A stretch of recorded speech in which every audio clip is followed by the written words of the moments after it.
Christmas is my lucky day.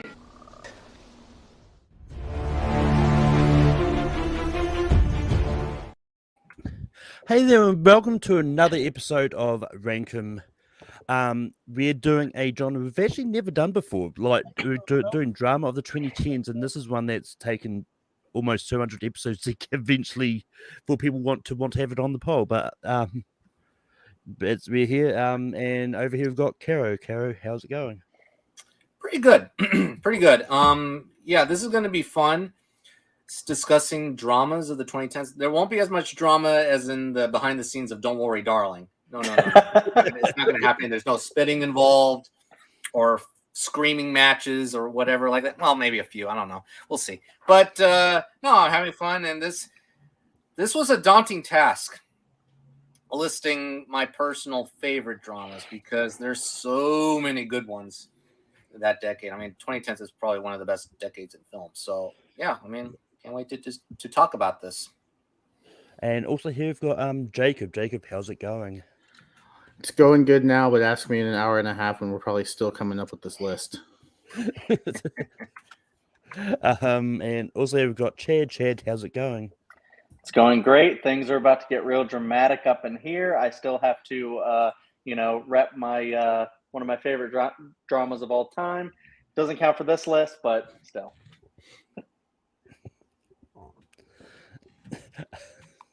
It's one of those ones. We will have one more person jumping in a bit. He did say he was running a little bit late, but he'll be here. And I also had the similar issue with this because one thing I realized about myself is I like a lot of dramas. Like, there's a very select few dramas that I have like lower than 3 stars. Like all the dramas like that I've seen are 3 stars or higher. So and even a lot more that's 4.5 stars and higher, to be honest. But so how this list goes is we're just going to go around and throw out a movie we think belongs on a top 12 list, and then all the rest of us will say yes or no to it. But Jonathan, what is the first movie you're going to bring up? All right. First round. Oh, you know what? Before I bring up my movie, let's meet Aaron. Yeah. And sorry. Literally just in time. We have Aaron. Aaron, how's it going? Good. Sorry, I just came back from driving nearly an hour after seeing Avatar, so I apologize for the delay. Traffic's a bitch. It really is sometimes. But Jonathan, what is your first movie you're going to bring up? Hey, I saw Don't Worry, Darling. You got the better experience. I believe that. Yeah. Even though it's not worst of the material, it was a disappointment. Okay, but let's get to the good ones. The first movie I will nominate is. That was dramatic. That was perfect. Perfect. Okay. Well, the first movie I will nominate is a biographical sort of coming of age drama, and it covers the platform that we are familiar with, and I will nominate The Social Network. The Social Network, I mean, I think it's an excellent movie. It's my personal favorite movie of the 2010s. It just covers the beginnings of Facebook. Jesse Eisenberg playing Mark Zuckerberg, who has this idea of creating Facebook because of the controversy of Face Mash, comparing the attractiveness of women on their own platform. But even though you don't like Zuckerberg in this film, I mean, it is a fascinating journey, well-paced from David Fincher and well scripted by Aaron Sorkin.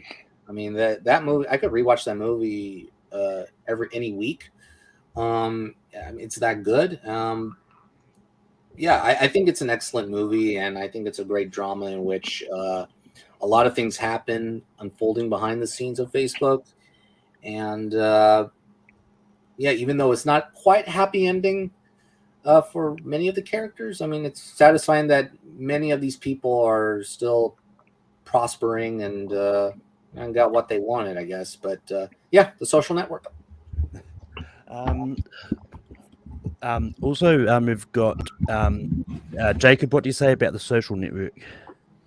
I give it, according to but according to me, it's not my favorite movie of all time. But I still think it's really, really good, and it's on my list. So I'm going to give it a yes. I think what Jonathan said is absolutely true. I think everyone gives a very solid performance in here. Jesse Eisenberg, Justin Timberlake, Andrew Garfield. It's one of my favorite performances from him. I don't think the guy can put in a bad performance though. So I'll give it a yes. It's pretty high up on my list. I love this movie. I actually rewatched it like 3 hours ago. Wow. He wasn't nominated, was he? Garfield. No, He wasn't. But Chad, what do you say about The Social Network? Of course. This was going to be my first nomination if Jonathan didn't beat me to it. Definitely one of my favorite movies of all time. I threw it in my top 100 that I'm still trying to formulate. Yeah, I love this movie. It took me a little bit to warm up to it when it first came out.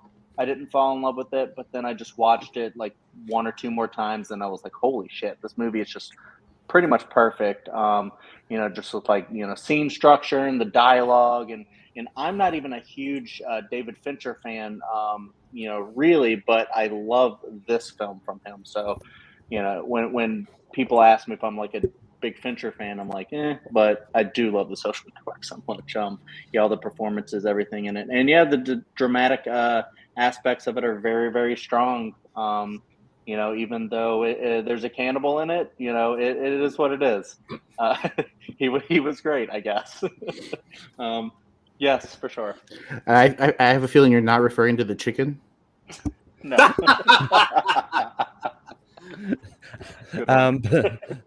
But Aaron, what do you feel about The Social Network?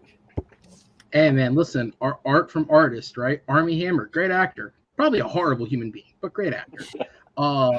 This is an excellent film. It's definitely up there in terms of being one of the best dramas of the 2010s. Really, for me, the standout to this is just the performances. I would say that Andrew Garfield, not even being nominated, is probably the biggest snub in terms of acting of the 2010s, especially considering I'm pretty sure this was the year Bale won, and he won for what you'd probably call a leading performance on a technicality getting into supporting.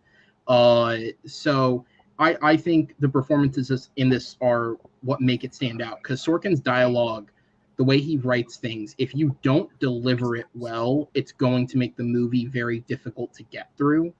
And I think Fincher does such a great job. I mean, he even takes underexperienced people like Justin Timberlake at this point in time, or Brenda Song, who was on the Disney Channel up till this point, and they're delivering performances that are up to the par with the more experienced actors. Even Garfield at this point had done very little.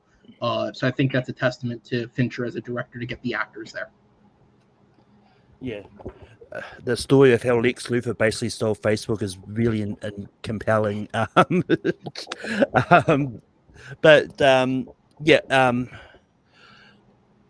Social Network is made the list regardless. I would have given it a slight no. I do like The Social Network. It's just not my personal favorite of the trends. I've got a lot more that I want to get to, but it's still 4 stars for me.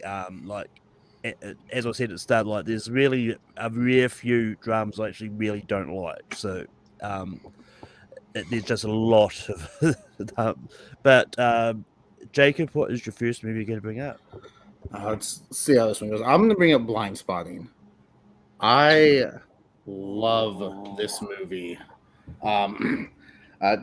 Spoiler alert, this is number 1 on my list. I think this movie is fantastic. I think the performances from Daveed Diggs and Rafael Casal are great. I love the story of Colin trying to survive these, last few days of his probation or his parole.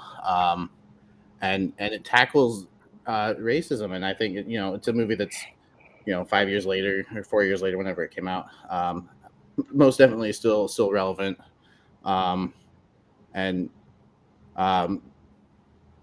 The final scene, well, not the final scene, but the final scene where he finds out that the house he's helping move boxes from is the cop that he saw, gun someone down. and then going into that rap, like I could watch that scene on repeat. I think that scene is just so well done. The scene where the guys, I can't remember Raphael Casal's character's name off the top of my head. Miles.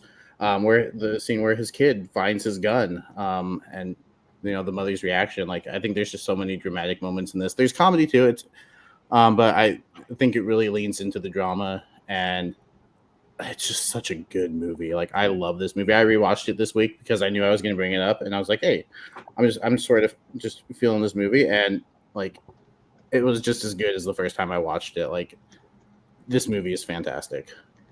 Thank goodness I'm going last. I need to think about this. Chad, what do you say about Blind Spotting?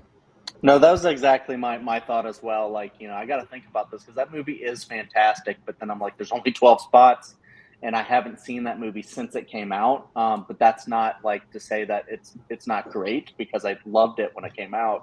But it's just been a while, so I was sitting there thinking like, yeah, because I mean, like, Jacob brings up a good point. Like everything he said is just it makes sense about why this movie's so fantastic. I do love Daveed Diggs. I'm a huge Hamilton fan, and I love the rap stuff that he brought into it when like confronting the aggressor and stuff like that. I just thought it was all super excellent. I really want to rewatch this movie, but yeah, I'm gonna throw a yes onto it and then see how it fares for the rest of the panel. Aaron, what do you say about Blind Spotting? I have never seen it, but I've heard nothing but great things, so no comment. So as soon as I made the group chat for this, Jacob was straight into my DMs going, "Are you the person who hasn't seen Blind Spotting?" It's like, which I had. But as soon as I saw it to watch, like I knew I had to watch. But everyone kept talking about this, and it's really good. And I believe in the same year, this was the year this came out. I think this is the year of like a big. There's a few other racial dramas that came out the same year. That may or may not come up later. But yeah, Blind Spotting is just really good. It's an easy yes for me. It's making this list. Jonathan, what would you have said about this thing? Okay, so I was saying earlier before we started the show that I was watching or rewatching drama movies this week, and this was one of them. I actually rewatched it today. Oh, so yeah, I have the movie. It's a really, really good movie. Yeah, I rewatched it. It goes by fast. Yeah, I was worried about the first 30 minutes. I was like, this is a comedy. And I like, why am I laughing? And then it takes the turn to drama very powerfully and quickly, where Jacob was referring to the scene where the boy was holding the gun. His son was holding the gun. I was like, whoa, that's tense. And then the rapping towards the end, I questioned it when it first came out because I did not like that scene. But then when I rewatched it and I paid more attention to it, it makes a lot of sense because they were both rapping wherever they were going while they're moving or in the store. It plays out really well. It would have been a slight no for me because it's like a very close match between like 25 movies. I'm not joking. I mean, I have so many honorable mentions, and Blind Spotting was one of my honorable mentions. Even I think the reason why is like I don't go to it as much, but it's a really, really good movie, and I have no fault of it making the top 12. It's a really good movie. Good call, Jacob. Yeah. And now I don't care what else makes the list. So this one made it. I'm good with whatever else makes the list now. Yeah. Also, as people are saying in the chat, if you haven't seen the TV series, you should watch it. Okay. It follows on from where the movie left off, and I believe there's a season 2 coming at some stage. I just don't know. There is, yes. Get Chad, Amaru in the chat. He'll be happy about this one. Oh, I bet. Chad, what is your first movie you're going to bring up? For my first one, I think I'm just going to go with a pretty obvious one, I feel like. And I'm going to go with, I believe, the 2019 Best Picture winning Parasite. This one was just, I think, like a revolution. Like when it came out, everybody was like, "Wait, have you seen that Parasite?" And it's where in the conversation did you go see this movie? Is like early on, later when it had all the buzz or whatever. I think I was somewhere in the middle, but I saw this one and I just love how I call it a drama because I think that's the biggest category that it falls into because of some of the themes in it. I think are weighted very heavily in drama, especially when you see like what happens to the family, how the dad feels, and then like how he responds to it, and you get to see like the whole class struggle, differences in class, and stuff like that. And I think like that is probably one of the best examples of that. Even though we've seen it before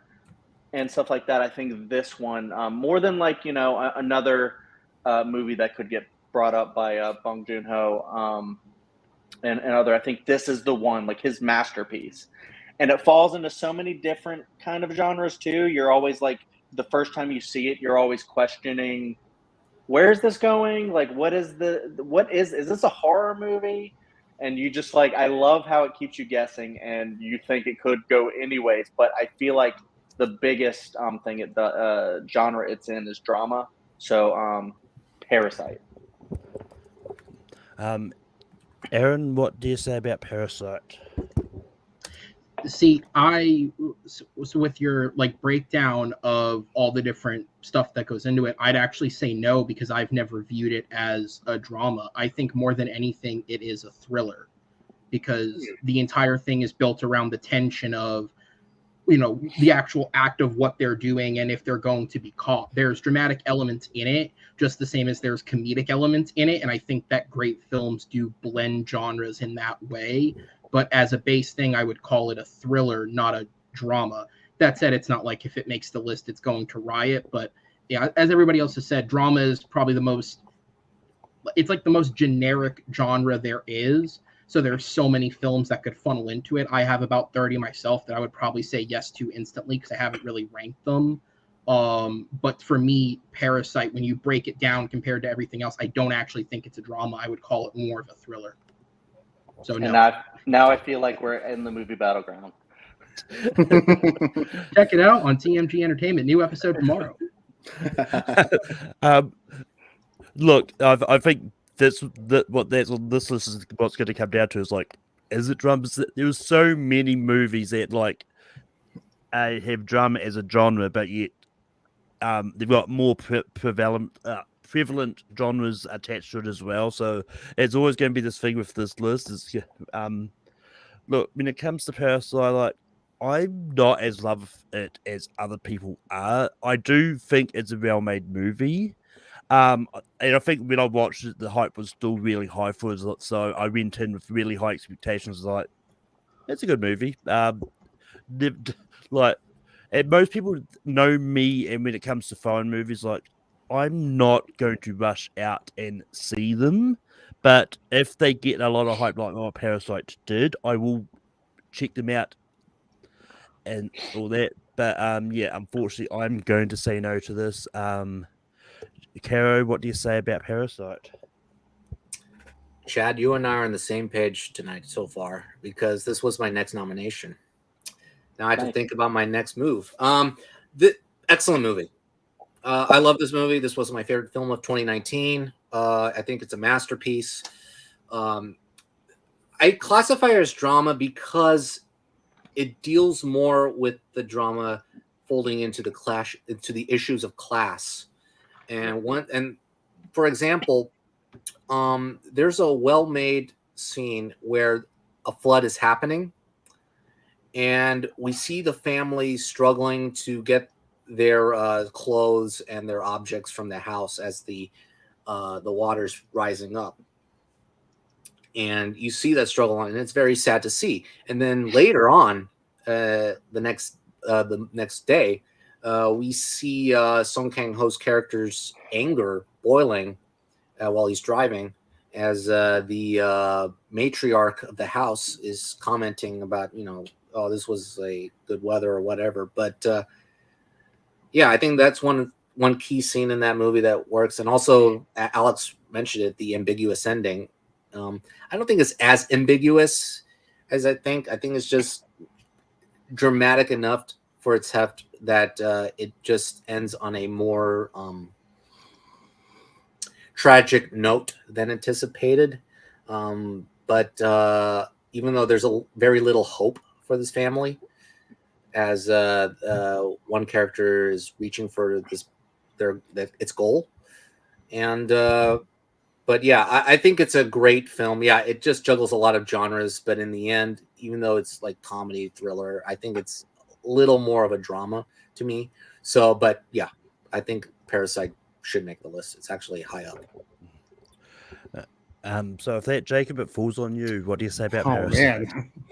man, I'll give it a yes as well. I think there's a lot of drama in here. There is comedy, there is thriller, but I don't think the thriller aspect comes into like halfway through. So I think there's it starts off as a drama and kind of this family, conning this other family into, they're not knowing that they're related. And hey, let's just all get jobs here. Let's con them into this. And then after the family finds out that the old housekeeper was keeping her husband there, like I think that's when the thriller aspect to it starts. I mean, that's at least how I view it. I mean, maybe I'm wrong. I've been wrong about a lot of things before.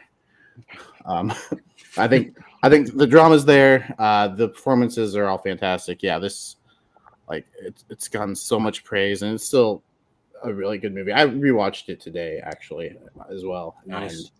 And loved it.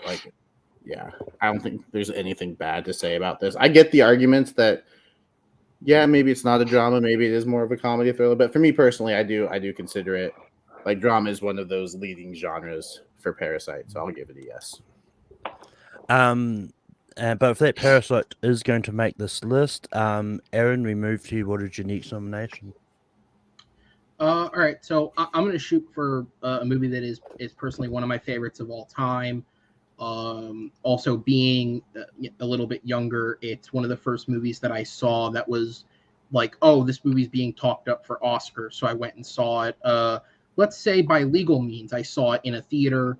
And that is Birdman, or The Unexpected Virtue of Ignorance. Now, again, this is one of those movies that does technically bend genre. It is a very, very funny film, but I would say the drama of Michael Keaton's character and everything that is going on with him is at the center of this movie.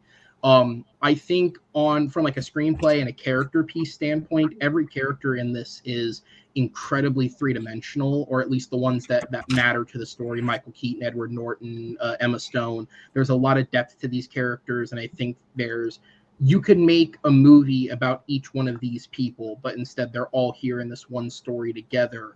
But also on a technical level, it's obviously there's another movie that you could qualify as a drama that did this a few years later, but this was at least the first big movie that I can remember where the entire thing is basically made up of 2 or 3 long, unbroken, continuous shots. And that is incredibly impressive given how difficult that is to do. I mean, even though obviously they did not shoot a third of a movie before stopping, you have to film large chunks of it minutes at a time without breaking to stop. And that's impressive on an actor's part to learn that much dialogue and be able to do. So that's what I would put that one up. But yeah, Birdman, or the really ridiculous long subtitle. Yeah, we got Bardo coming up, and that's a ridiculously long title. But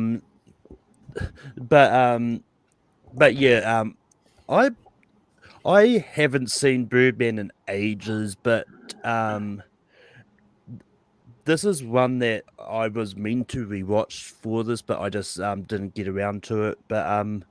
But yeah, I remember loving this movie. I do really enjoy this. I think Michael Keaton is great in it. Should have won the Oscar. Yeah, I mean, it's one of those ones like I don't have an issue with Eddie Redmayne, because I think Eddie Redmayne was great and everything at the same time. It's one of those ones like I would have taken either of the two, to be honest. But yeah, Birdman is an easy yes for me. But and I believe this is the first of Inarritu's 2 Oscar wins in a row, was it? Yeah. But Jonathan, what do you say about Birdman? It's been a while since I watched it. Yeah. I'm gonna go no. But it's a great movie. It's just, I think it's a dark comedy. It's a dark comedy about the and a fantasy about what's going on in the theater world. And although it is excellent in its technical achievement and in its performances and its screenplay, I laughed a little more about the whereabouts of what's going on throughout the movie, more than I was emotionally connected. There are a few emotionally driven scenes with Michael Keaton and Emma Stone, but the rest of the cast, though, the supporting cast, they play as more of a like a comedic pawns. So it's just yeah, this is where it gets tricky, because I just viewed it as more dark comedy than it is a drama. And I think, look, I hate to go this route, but I mean, the Golden Globes, I think they got nominated for a musical comedy. So I think it's appropriate as label as that. But yeah, I mean, Showed at the Martian. yeah. But it's a great movie, but I'm going to go no. Yeah. Jacob, what do you say about Birdman? I have not seen Birdman, so I will abstain from this one. Chad, what do you say about Birdman? Yeah, I mean, this one's interesting because like I'm in the same boat where I haven't seen it since it came out, and it's strange because I am one who is a sucker for this type of filmmaking because I just think it's so impressive. And I think more than people, if people say that it's just a gimmick, I think it takes so much skill to do that it's like, how's someone going to work that hard on something to make something look so flawless like that in order for it to be gimmick? But that being said, I do love the technicals of it.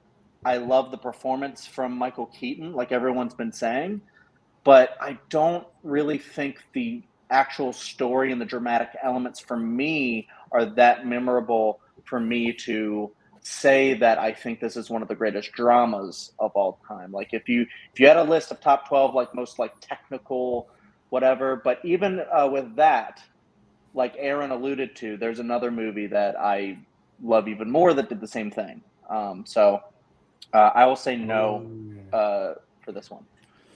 So if that Birdman doesn't make this list and it moves on to me, and I wonder what I'm going to nominate. Of course.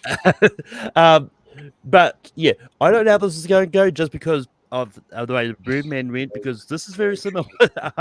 Very tricky. This does have a look, when it comes to Taika, a lot of his movies straddle the line between comedy and drama. And this is one that once again it was nominated as musical comedy at the Golden Globes, but it's just one of those ones that I feel like the comedy side thing I think is not as prevalent.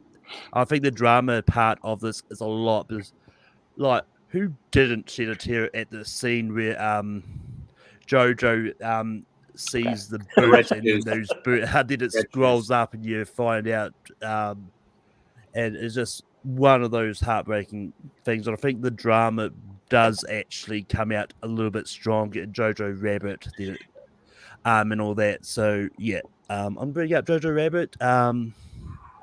And let's see how this goes. Jonathan, what do you say about Jojo Rabbit? This is tough. Yes. So, in my opinion, I felt like either Taika Waititi or Greta Gerwig should have been nominated over Todd Phillips for director, because Waititi did a great job he did the trickiest, boldest job of balancing both comedy and drama very well. It could have gone badly.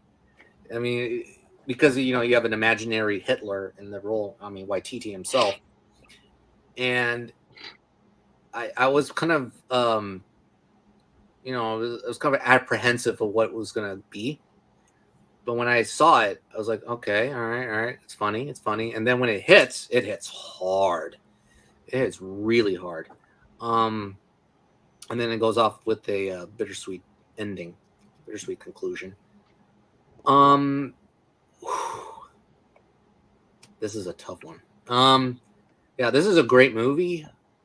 And another 2019 movie, man. Yeah, 2019 has a lot of great cinema. Definitely a lot of great dramas here.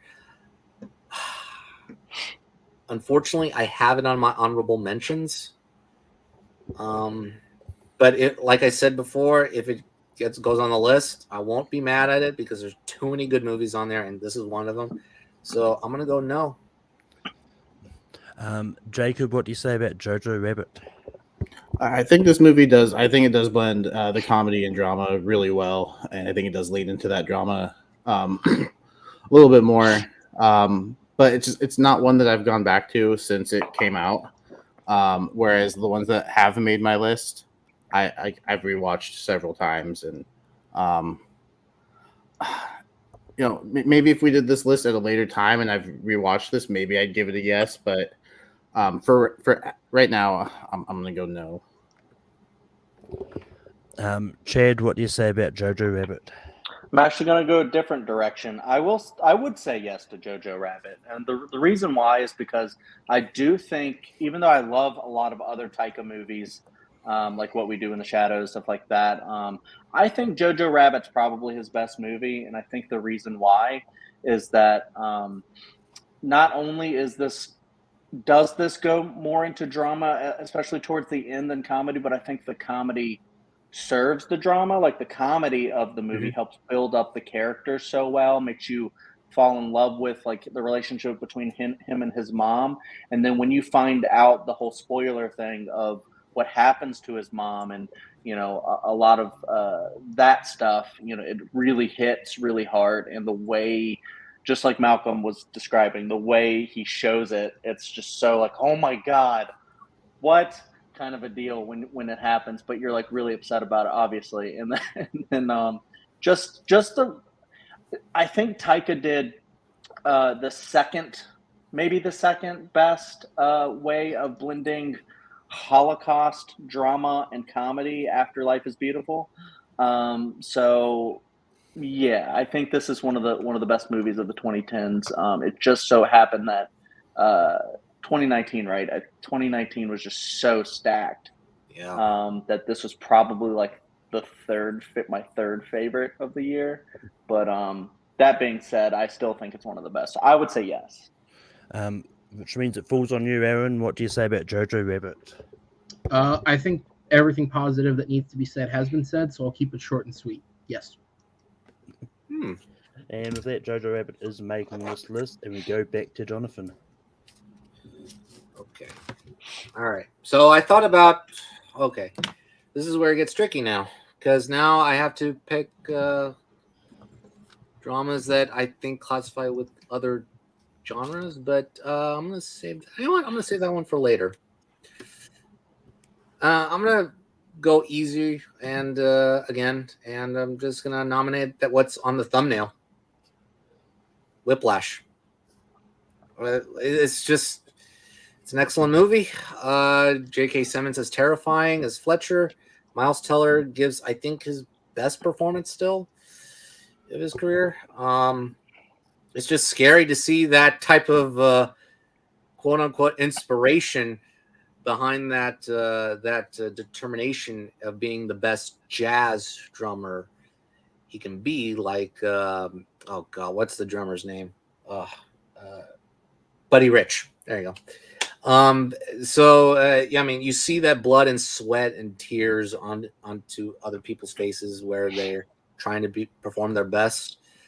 And of course, the finale, I mean, it's just gut-wrenching and excellent, and you can determine where it goes. See if it's a good ending, happy ending, or a bad ending in terms of if his personality has been switched to Fletcher's good side, which is he's going to be the best, but also the most hypocritical character.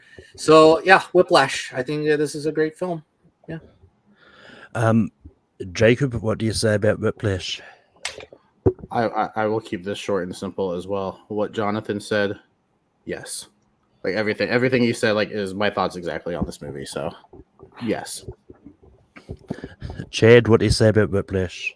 Yeah, I'm gonna say yes to Whiplash as well because I love Whiplash so much. I know, like I've seen it a few times. My wife refuses to watch this one again because it's so intense. So you can say that it like really in like a Venn diagram, whatever, like is also strays a lot into thriller, but I think that also is it's just a really high intensity drama. But like, yeah, I love the fact that how he's his obsession is so such a force that it's all he cares about. His relationships fail and just has arguments with his family and just that's all he wants. And I love musical dramas like this. And yeah, this one hit so hard, and I love J.K. Simmons and Miles Teller in it. And yeah, that ending. I mean, come on, just watch that ending, multiple times because it's so amazing. So yes, Whiplash for sure. Aaron, what do you say about Whiplash? I would give it a yes. Yeah. Yeah, I would have given this a yes as well. But yeah, this is I mean, this is one that I watched for the first time. Would have been either last year or this year. Wow. Yeah, it's one that for the longest time I couldn't find. Like, it wasn't on a streaming service for me. But I saw it on DVD. That whatever day time when I've watched the first time. It's just so powerful. And I wonder if it's Olivia Wilde's inspiration for the way she directed Don't Worry, Darling. Yikes. Like the version of it's a jazz version of Full Metal Jacket. Intense. But with that being said, Jacob, we move over to you for your next nomination. It's just so tough. I'll go with one that I think is an easier pick, and I'll save that one for later. I'll go with the sports drama. I'll go with Warrior. Warrior with Joel Edgerton and Tom Hardy as these two brothers that enter into this mixed martial arts tournament. Spoiler alert, they end up meeting in the finals. And just the journey that both of them go on to get there.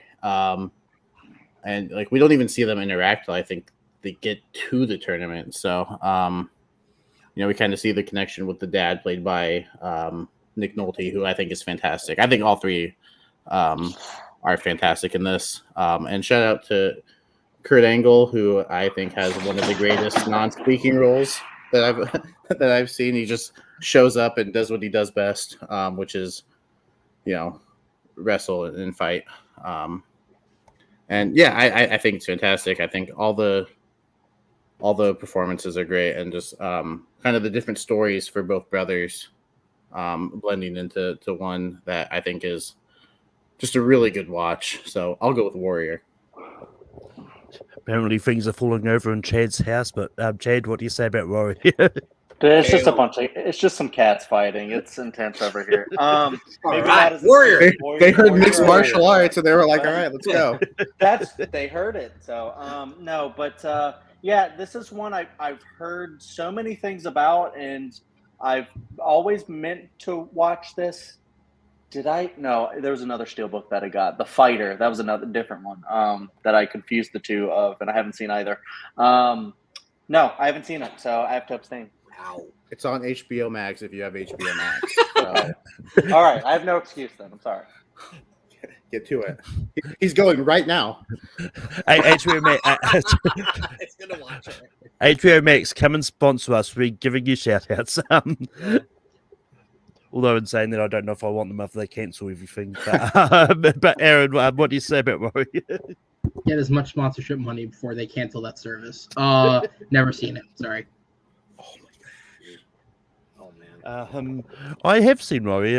Rory is really good. And yeah, this is actually in my personal top 10, like dramas of the 2010s, and so it's going to be an easy yes for me. And Jonathan, what do you say? Every episode.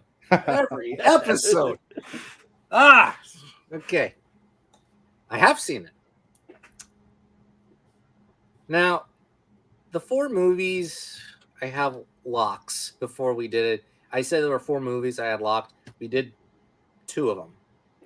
The Social Network, Parasite, one other movie, and Warrior. So let's make it sweet. Short and sweet. It's emotional. Hey, if you haven't at least teared up at the end, you have no soul, to be honest. But yes. I'm sure Alex would have had words with you if you'd said no to Rory. I'll say this, though. I did come to this movie late. Me too. I think I watched it for the first time last year, and holy crap, it is really good. So, Yeah, no, I'm the same. Like last year was the first time I'd watched it as well. But with that, I believe it's on Chad to nominate. Chad, what is the next movie? Aaron Okay, is still yeah. here just as soon as it came off. Okay. Yeah, I'm going to go ahead and go with a favorite that I think is one of the best coming of age movies, but it's also a really great drama because it deals with mental health and struggles of being homosexual and in an unaccepting environment and things like that. I'm going with The Perks of Being a Wallflower. This is one of my favorite movies, and I don't know. I just love what they do. I think this is aside from Harry Potter. I think Emma Watson is just so great in this, and I know what's his face is so problematic now. But what's his face? Let's just go with that. I'm still going to say I think they're great in the movie. And the main actor there, Logan Lerman, thank you, is also very, very fantastic. And I just love how they play just everything that he's going through, and these friends he makes that helps him come out of his shell a little bit, and the need that he needs for that. And I just saw Dear Evan Hansen, great musical, and it's very similar in a way, and kind of similar story. I love these kinds of stories, and I love how they show his problem with blacking out and stuff like that is a really cool scene that happens. That's really great. And one of my favorite endings is just how they and uses of David Bowie's Heroes in a movie. Just if you can have a great needle drop used in an amazing way, for me, and it's also a callback from earlier in the movie. If you can do that for me, you can really make me love your movie. So yeah, Perks of Being a Wallflower, I think is fantastic. I need to rewatch it.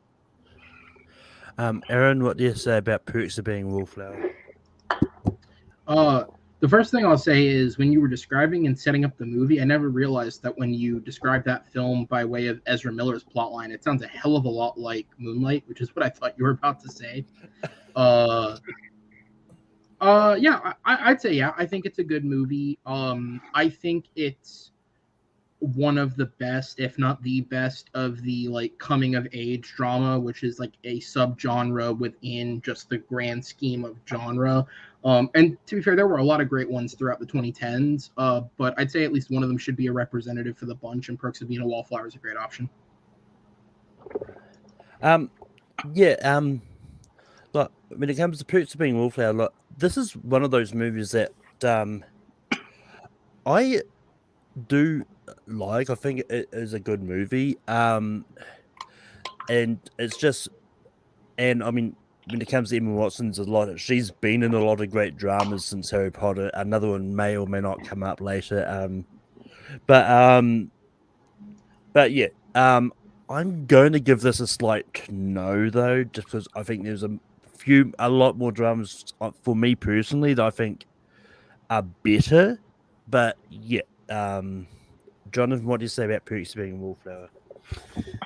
This is one of the stronger YA dramas. I probably, yeah, one of the stronger, probably one of the top 3 or top 4.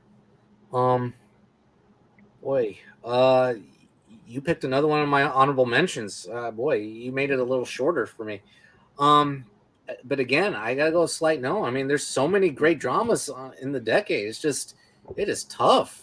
It's a really good movie. It's definitely another powerful movie about mental health. It's probably one of the best movies about mental health I've ever seen. The way it's portrayed and is so powerful and sad. Especially the scene. What is the actress's name that plays the sister?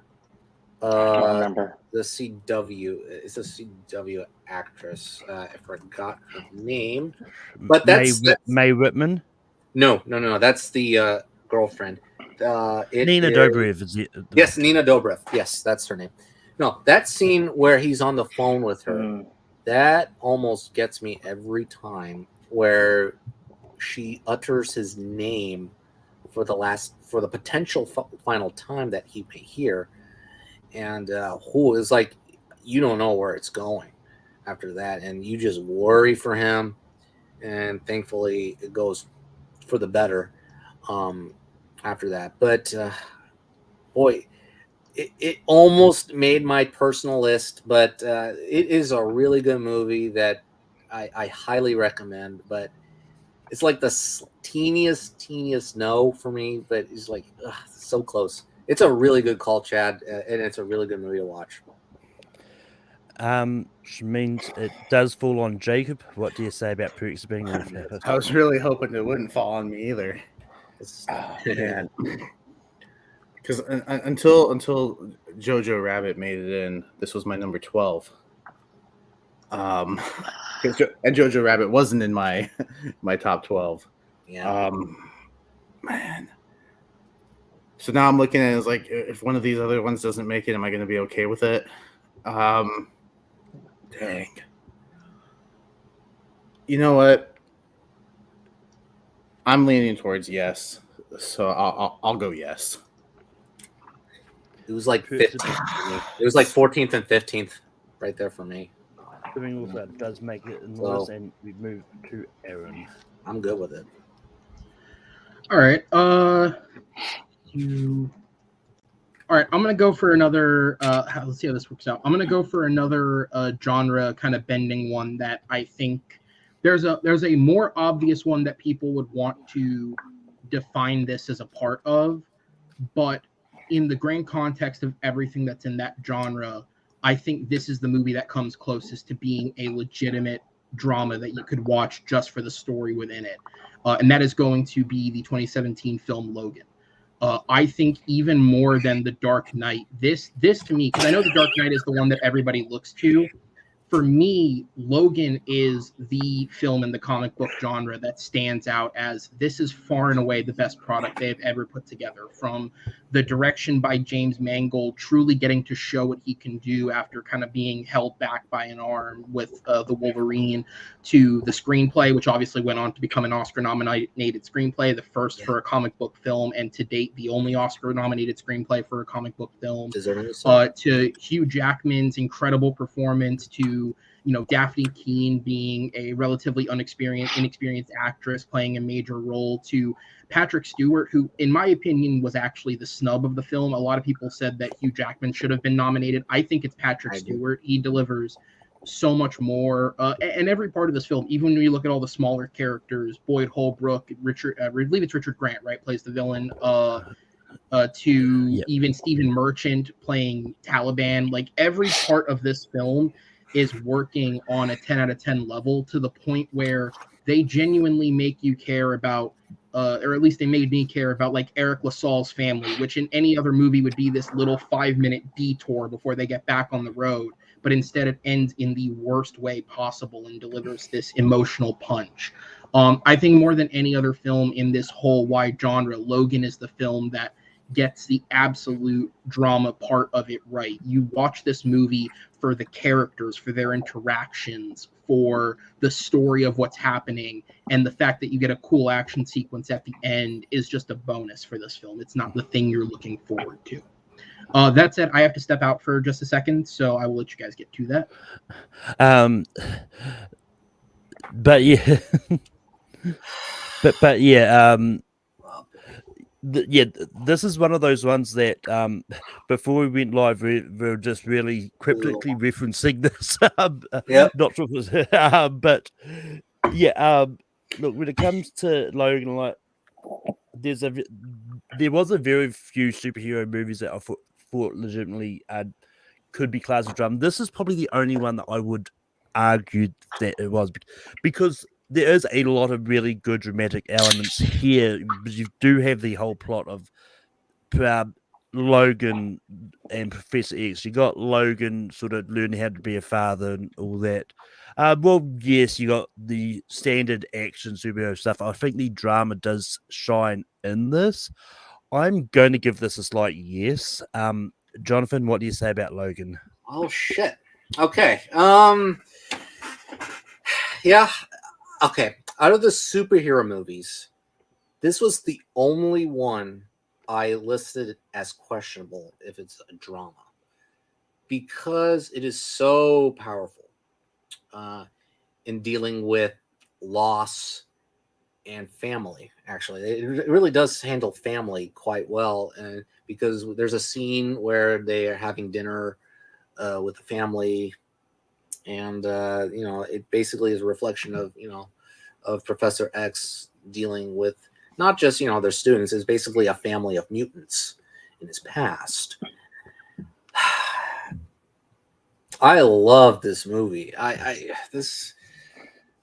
It would probably be my favorite superhero movie of the 2010s.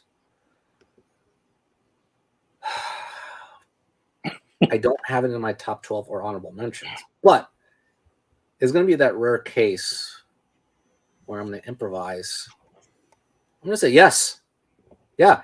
You know what? It is a superhero action Western drama. I mean, and if we're going to go versatile with this list, I mean, I think that's the only movie of the superhero realm that should be on the list. So yeah, Logan. Jacob, what do you say about Logan? Yeah, this was the only superhero movie that I was considering as well, and I ultimately also ended leaving it off my list because I was like, superhero movie is probably going to get shot down immediately, because people don't really associate superhero movies with drama. Mm-hmm. But after hearing all the points and like thinking about it myself, like, yeah, this absolutely leans into the drama, and then the superhero stuff is all just an added bonus. There's some emotional moments in this movie. So yeah, even though I also left it off my list, like I'll go yes as well. Just because it was one of those, like, I don't know if it's going to get brought up, and if it does, like, I get shot down immediately. But apparently, I was wrong about that. Like I said, I'm wrong about a lot of things. Chad, what do you say about Logan? Yeah, no, Logan. So it's weird because like the year it came out was a really stacked year.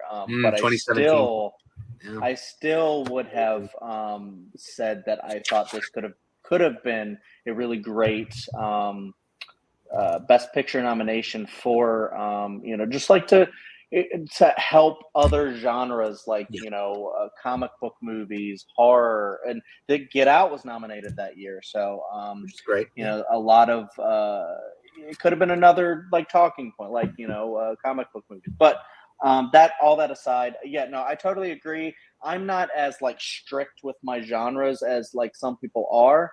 So I also have a lot of or a few other ones like Logan that, you know, could just get shot down by, it's a superhero movie, it's not a drama. But then I'm like, well, I mean, you can't just say the superhero genre and nothing else fits in there, because there's so many dramatic elements in there. I'm like, it totally counts. Like that, you can't. If someone said Guardians of the Galaxy is a comedy, you can't say you're wrong. Like, it's so funny. Like, it's definitely a comedy. It's just also a superhero film. Anyways, the semantics aside, I think Logan is a fantastic movie. It definitely deserves to be on this list. So I'm definitely saying yes for all the reasons you guys said. And yeah, I do think it is the best of the X-Men, whatever, and one of the greatest superheroes movies ever made. And the ending is so powerfully emotional and everything like that. So yeah, for sure, Logan. And I bawled my eyes out that ending. But yeah, with that, Logan does make this list. I was considering bringing up Fan Fawcett because of drama behind the scenes, but that wasn't going to count. Different, it's funny, but yeah, what is it? So, this gets harder. It gets harder. I'm surprised how quickly we got it. I mean, we have 8. Yeah, that was quick. There's about 3 that I'm looking that I really want to go for. I'm going to go for this one, see how it goes. I'm going to go for Short Term 12. Look, this is one I actually watched for this list. And you've got like Brie Larson, Rami Malek, a lot of names, but like this is a really heavy drama because it's about people that are at this school for troubled youths and all that. Like it deals with some really heavy topics like suicide and all that. But look, I've heard a lot about this. Like, oh, fine. Oh, and I saw it on one of the services that I go to. It's like, you know, I'll watch this because I've heard a lot about this. This is one of those ones that I'm probably going to not going to rewatch anytime soon. This is such a heavy drama, but it's just so really good as well. Like Brie Larson is great in this, like, but yeah. So Jonathan, what do you say about Short Term 12? Okay, this is a great movie. This is one of the overlooked movies of the decade. When it came out, I was like, okay, there are a few people talking about it. It's great. Okay, and then many people forgot about it. And it is actually, to many people's surprise, it is directed by Destin Daniel Cretton, who directed Just Mercy, which is was all right. It was good, but also he directed Shang-Chi, which is a very good movie, a fun movie. This is it's a powerful movie. It's grounded in reality, and it basically deals with a family of troubled, neglected souls that need compassion.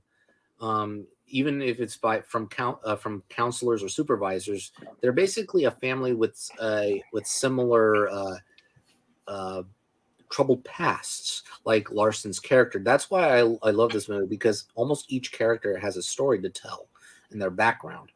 But you just pointed out something to me, Malcolm, that rewatchability. Like, you're not going to rewatch this. And most of the dramas I have on the list, I would want to rewatch. And then, because originally I have it in my top 12, but then I put it down because I don't know if I'm going to watch it again. That's the thing. It's just like, it's a great movie, but to be honest, I think I will watch more movies than Short Term 12, because it is heavy in its issues regarding mental health and suicide. It's like, I don't think I want to rewatch this again about that. I want to watch more happier, filled dramas with hope. Let's just say that. Even though it is a drama with hope, it's a little too heavy for my taste. But nevertheless, it's a great pick. Honorable mentions. I think, are y'all is there a camera in my room? Like y'all looking at my honorable mentions list? Seriously? I mean, geez, it's getting shorter and shorter. But yeah, I would say slight no, but I would say like if I say people should check out Short Term 12. It is a great overlooked movie that everybody should watch. And yeah, Brie Larson is definitely terrific in it, as well as John Gallagher Jr. And yeah, a lot of unknowns in this movie that are now popular, like Lakeith Stanfield, Rami Malek, Stephanie Beatriz, and Caitlin Dever. Yeah. So slight no, but great movie. But Jacob, what do you say about Short Term 12? I say I am one of those that has overlooked this movie. I have not seen it. Jed, what do you say about Short Term 12? Yeah, believe it or not, this was definitely on my list. I actually really love Short Term 12. Highly suggest, Jacob, you check it out whenever you can. I'll check out Warrior, and you check out Short Term 12. No, but like, Jonathan did what I really wanted to do and just like name all these fantastic people that you did not know were probably in this movie. It's just like, Rami Malek. Lakeith Stanfield is amazing in this. Yeah. And, if you first saw him in like Get Out or Atlanta or something like that, just watch Short Term 12, man. He's fantastic. And then you can see that Judas and the Black Messiah was not the first time he was able to have a performance like that. But yeah, Brie Larson is so fantastic. If you don't love her as Captain Marvel, check her out in this because she is excellent. That and another one that may come up. I don't know. But I love. There's a scene in this. Like I love how it builds up the relationships. And I think that the relationships and kind of like the way these people are able to see that hope that Jonathan was talking about in the movie, because they have a support system. There's so many people out there that don't have a support system, and that this is what this Short-Term 12 program is what gives that to them. And I think that's a very powerful movie, showing that. There's a scene. There's a lot of scenes in movies. There was one in another movie that won't be on this list. Come on, where they like go and they're like, just shout out all your whatever. And I'm like, I don't like that scene because that scene feels like I've seen it so many times. Just shout out all of your pent up aggression or whatever. And I'm like, I've seen that before. But in Short Term 12, they do it in a way different way, and it involves bats and a car. And I feel like, a scene like that is just so fantastic. Just, venting your frustration and anger at a specific person for a specific reason. And it's just, there's like stuff about like family issues and your relationship. There's just so much in this that to unpack, that I think even if it's hard to rewatch, I feel like it's important to rewatch multiple times. And I have seen it multiple times. I really love this movie. So yes, for Short Term 12, for sure. Aaron, what do you say about Short Term 12? Just in time. Oh no, I had my headphones in the whole time. They can go that far. So glad to see Logan made it. I'm glad I took everyone's confliction out of the way. This one won't be conflicted though. I haven't seen it, so. Unfortunately, it's not going to make the list. But I recommend it. Yeah. Yeah, I mean, I'm not going to lie. It was the one I was right about not making this list, just like Jacob was with Blind Spotting. It's like, it's really underseen. But Jonathan, we move back to you for your next nomination. This is tough. Okay. I'm picking, it's between three from this director. Which one do I think it's more drama, though? That's the thing. Okay. I'm going to bring up a drama from this director, and he, I think, is the director of the 2010's. Denis Villeneuve. But which one am I going to pick? That's the thing. I was like, he's he scores home runs, this guy. You know what? Okay, this was going to be my lock. I said there were four that were my lock, and I'm having second thoughts because they're like, do I go with it, or do I go with another one that should be with it. Go with the best You know what? one. You know what? I'll go with this one because even though it is science fiction, I think it's more drama than science fiction. And I'm talking about Arrival. Okay, this is tricky to discuss the drama because I don't know if I should spoil it because it's so good. Yeah. Yeah, it's too good. Okay, I'll say this. So basically, on the outside, it's like, it's basically about a linguist played by Amy Adams who should have been nominated. I don't understand why she wasn't nominated that year. That angers me. I don't know why. But I mean, it's basically about a linguist along with a scientist played by or mathematician played by Jeremy Renner. They go in with Forrest Whitaker as the general to help the army with communicating with the aliens. But underneath that, there's a dramatic point where I will not spoil that involves a past that involves her daughter that is so powerful and heartbreaking that you feel for her. And once the journey ramps up to its conclusion, it does not focus more on the plot, and it's just basically one of those moments where the tablecloth is sweeping underneath the candlesticks and the plates, and is like, oh, it ends on that note, on a dramatic note, a more powerfully dramatic note. And basically it ends with oh god, you know what, I never remember the song. I mean, we hear this song so many times with Shutter Island. Oh, On the Nature of Daylight, Max Richter's song. And it ends on that note where it's moving and heartbreaking, powerful, riveting, all that stuff. And it just ends more on that dramatic punch than it is on a scientific punch, because the sci-fi story is already over because it only concentrates on her story and on her perspective. So even though she has a I'm just going to end it there because it ends on a spoiler. So Arrival, yeah, that's my nomination. Jacob, what do you say about Arrival? I think Arrival is a great sci-fi drama. I think it's definitely both. I think it leans into both genres really well. Fantastic performances from Amy Adams, Jeremy Renner. But it's an honorable mention for me, so I'm going to give it a slight no. Chad, what do you say about Arrival? This is so hard because I agree with Jonathan on pretty much basically everything he said. I do agree that Denis may be the director of the 2010s, just like he said. And I actually have two of his movies on here, and Arrival was not one of them. There are two that I like just a little bit more than Arrival. So I'm conflicted because I do think a lot of the dramatic elements in this really do hit hard, especially because he said, he sold it on the Amy Adams thing. Damn it. I definitely want one on there, and I may nominate another one. I don't want to say no to it though. This is so hard.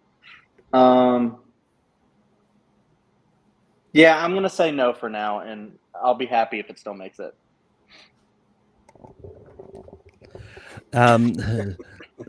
Aaron, what do you say about Arrival? Yeah, unfortunately, I'm going to have to echo the sentiments of the last two guys. I do think it's a really, really great film. But at the end of the day, and Jonathan does make some great points, and I do agree with you. Again, drama is one of those, it's one of those genres that's so generalized that it applies to a lot of different things, while those things also apply to other stuff. So yes, this is a sci-fi film, but it is a drama as well. However, truthfully, while I do like the movie, it wasn't even in my top 10 from that year. So let alone this decade. It just, yeah. Sorry, man. Yeah.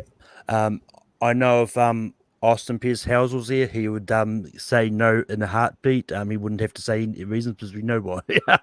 But yeah, look, I like Arrival. I think it's a really good movie. But yeah, just like what everyone else said, it's just not that high for me. And yeah, I've got a lot that I want to get on here. But yeah, so with that, unfortunately, Rival does not make this list. We All of move my over- 4, 3 out of 4, not bad. It's cool. I mean, not bad. With that, we move Now over to it's Jacob. What in is the your first nomination? Yeah, let's keep talking about Denis. I'm gonna go with it's a you can classify it crime, drama, mystery, thriller. You could probably go either way. I'm gonna go with Prisoners from 2013. I think this movie is great. Hugh Jackman's performance in this, he's one of my favorite actors, and this is probably my favorite performance from him. Just the emotion that he portrays, and the dude's voice must have been hurting after the making of this movie because he yells a lot, and I'm pretty sure those aren't the only it wasn't a one take for a lot of those yelling scenes. So I mean, his voice had to be hurting. But yeah, and then I forgot how stacked this cast was too. Yeah. Hugh Jackman, Terrence Howard, Viola Davis, Jake Paul Gyllenhaal, Dano. Paul Dano, Mhm. who Maria Bello. at one point becomes Yes, Malchin. and Paul Dano, who at one point his face is just man. Oh. The emotion that everyone portrays in it's all different emotion. Like Hugh Jackman's angry, Viola Davis is just sad and wants her daughter. Maria Bello is she's just staying in bed, and Dylan Minnette, we didn't bring him up as the brother. Not in the movie as much, but I think he makes the most of the minutes he is on screen. Leo. And Jake Gyllenhaal is the Detective Loki, foreshadowing his involvement in the MCU. Obviously, I think he's really really great. And the ending, when he hears the noise and he turns around, and it's one of those endings that you get to use your imagination. What happens next? I think this movie is great. I rewatched it this week too. Not because I wasn't sure if I was going to bring it up or not, but just because I really wanted to watch Prisoners again because I love this movie. So I'll go with Prisoners. Chad, what do you say about Prisoners? Well, I mean, when Jacob announced this, I had a physical reaction there. I didn't know Jacob shared my love for Prisoners. It was my first experience with. It was my first experience with Denis. Seeing this one in the theater, and I fell in love. And he's just been dominating ever since. And I'll do a quick shameless plug on my own channel, Chadwick Webb. With me and some friends did a Denis ranking, and this is tied for my number one with another fantastic movie. I was wondering if Jacob was going to bring that one up, but then I was so happy that he brought up Prisoners because I think it's so underrated from Denis because he does crush so hard in the sci-fi genre that this one people might go whatever, that. I don't even remember that movie, but yeah, the performances are so great. It is a thriller, but I think it does work as a drama as well because of the performance from Hugh Jackman, Jake Gyllenhaal, all the performances. I think in a great drama, you need just great performances, and just Hugh Jackman's just dedication to try to get his daughter back. He goes to so much lengths to do it, and just the way they do that with the acting is fantastic. And Paul Dano, amazing, and it's just all the grief, and I love how you have him even turning other parents and kind of compromising them and getting them to go along with something that they wouldn't agree with from the start. And it's think of the children. So Well, that's true. I agree with that comment. But anyways, yeah, I adore Prisoners, and I do think it's a really great drama as well as a thriller. And so I would say yes for sure. Aaron, what do you say about Prisoners?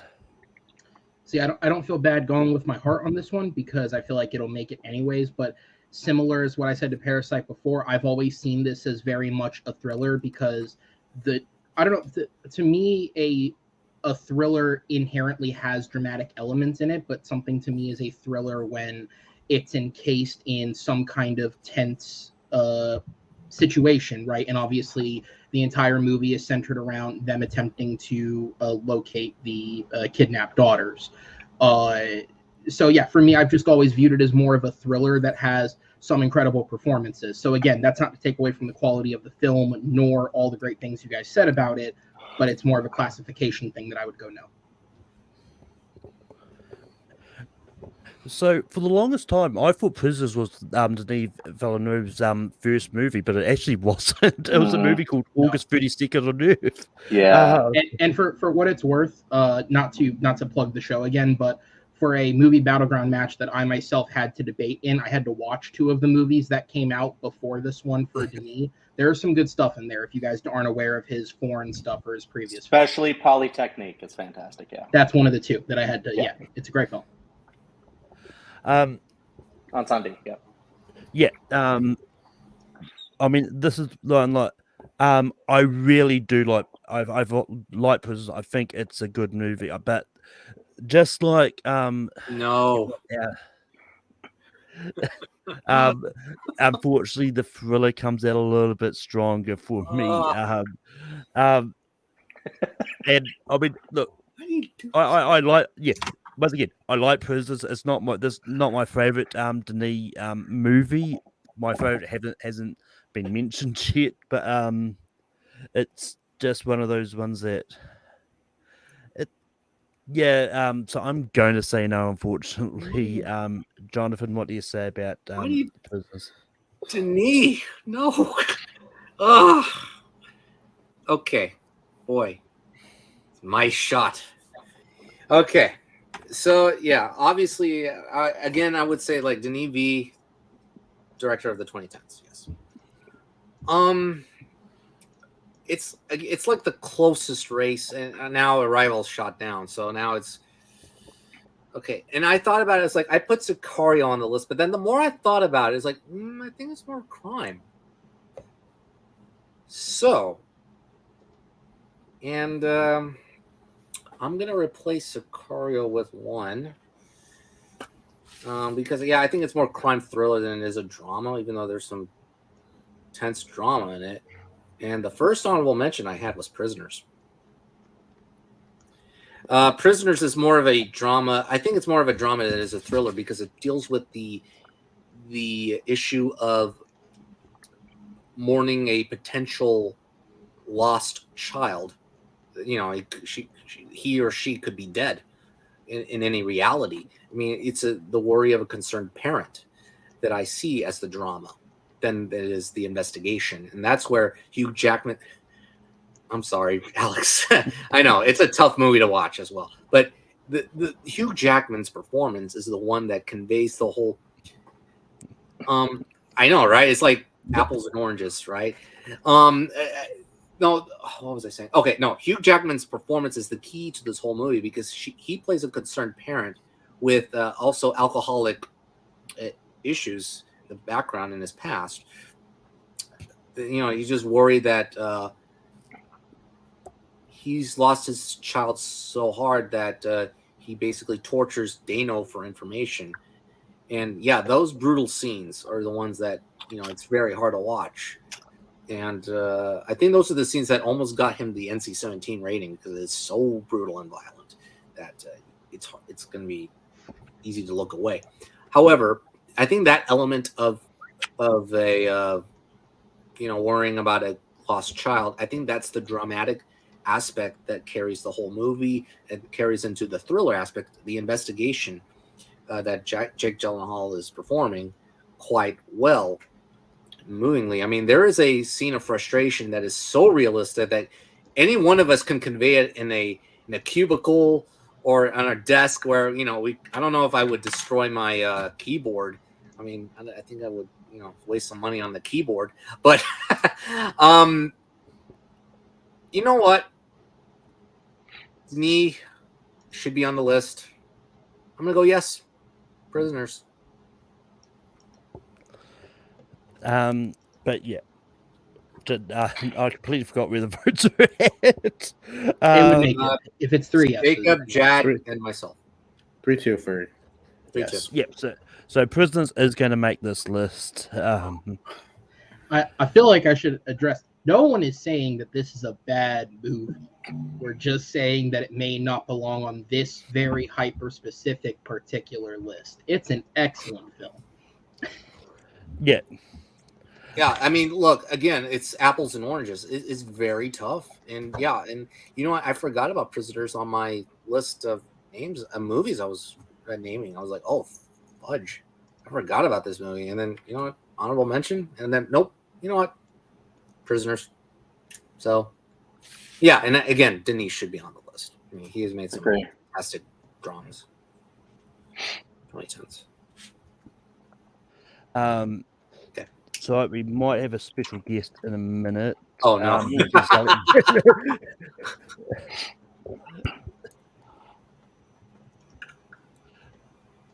We have 3 more. Yeah. Now this is going to be like Warrior. We're going to be bloodied and cut down. And no, there are a lot of dramas. I mean, there are a lot of dramas left. Yeah. That's one of those ones. Like, I don't think anyone is saying thrillers can't be dramas. Like, it's just for me. Like, when I watched Prisoners, I didn't get the drama side of it. I saw the thriller side a lot stronger. That's I like understand. It's just because a lot of I think most of the promotion was more on the investigative side, where we overlook the family conflict. From Jackman's character's perspective, where we overlook the you brought "Don't Worry, Darling." What does it mean to be a drama? Okay, hi guys. I have to say I've been delighting this whole conversation. Jonathan, I haven't seen you in a hot minute. Malcolm, hey boo boo. This whole conversation is been delightful to listen to, and albeit a little frustrating, just because I absolutely agree with you with a lot of your points. But it's really weird to say that we can't have a drama that's also something else. And I know it. Miss Ron, I absolutely agree with you. Some movies come across like more niche, like Parasite can have drama and horror. Same with Blade Runner 29. Maybe that's going to be another one that pops up, or it's going to be like you said, Sicario. Blade Runner 29 is absolutely a drama that also just happens to take place in the future. But what makes a drama is that you can change the setting or whatever it may be without changing the tone or the script or anything all that much, and it can still, a lot of that tension and the plot still rings true to what makes it a hefty drama. So, but with Blade Runner 2049, you can put that in like the 1820s, and instead of making it about androids, you can make it about gunslingers, and it would still work. Absolutely agreed. That would be amazing. I mean, can you imagine that? Imagine yeah. Can you imagine? Blade Runner 1820. It'd be like Dream of Westworld with Electric Sheep? replicants. Do gunslingers dream of killing a whole bunch of people? The answer is yes. So, thank you for coming to my TED Talk. You added some drama onto this drama-filled episode. This is right here. Yeah. I mean, I'll drop you out to the back. Yeah. And hang out back if you want. But yeah. I just want to say Thank hi. you. Hi guys. Have a good one. Thanks for I'm that. an That was actual amazing. person. Yeah. Have a good one. Yeah. I mean, yeah, she makes fair points. Yeah. I mean, it's the only reason I bought it. But yeah. But again, it's like the slimmest of margins. I mean, and also there's so many good ones. There are so many good. So with that being said, correctly. So that was Jacob's pick. So Chad, what is your next nomination? Well, I mean, Alex actually did just bring up the other movie that's tied for my favorite all-time Denis movie. It might be my number one with Prisoners of Flight too. But since Denis is already on the list, I'm gonna go with another one following that great Alex argument that is kind of really heavily in a different genre, like a comic book movie. Well, no, it's not a comic book movie, but it's in that geek world that I think is so rooted in drama, and I think actually, even though it's in a big franchise, stands on its own. We'll see how this goes. It's probably going to get a lot of no's, but I love this movie and I adore it so much. It's my favorite one of the series. Harry Potter and the Deathly Hallows Part 2. Reason being is because this has some of the best acting I've ever seen in the franchise and the best dramatic elements in the franchise. Everything boils down to this movie that just culminates into, I think, just like one of the greatest finales you've ever seen. And it kind of actually pisses me off that something like this, you have, Lord of the Rings, it's a great series. All three were nominated, won, and you couldn't even nominate this one for Best Picture. I think that is just completely ridiculous, in my opinion. And I think because of the performances of the great Alan Rickman and, just so many other people in this, with the flashbacks and him, it recontextualizes an entire character from the beginning. And, just that one moment, I think, is enough to sell it as a fantastic drama of his death scene. Spoiler alert, Snape dies on page whatever. But Snape... it's not 394. No, it's not. when he asks Harry to look into his eyes and then says he has his mother's eyes, and then it just, just like recontextualizes everything, and then you see everything that been conceived from Snape's memories, and just like the depths of devotion and care that he had for the person he could never be with. I don't know. I'm even talking about just one aspect of this movie. There's so many other fantastic parts. Just Daniel Radcliffe as Harry Potter, trying to accept the fact that he's going to die. Just things like that is just great dramatic moments. I don't know how many other people love this movie or this franchise as much as I do, or what kind of semantics we're going to get into. I think it's a great drama. It's one of my all-time favorite movies, and I think it would be great on this list, but it's up to the panel. Let's see what you guys think. Aaron, what do you say about Deathly Hallows Part 2?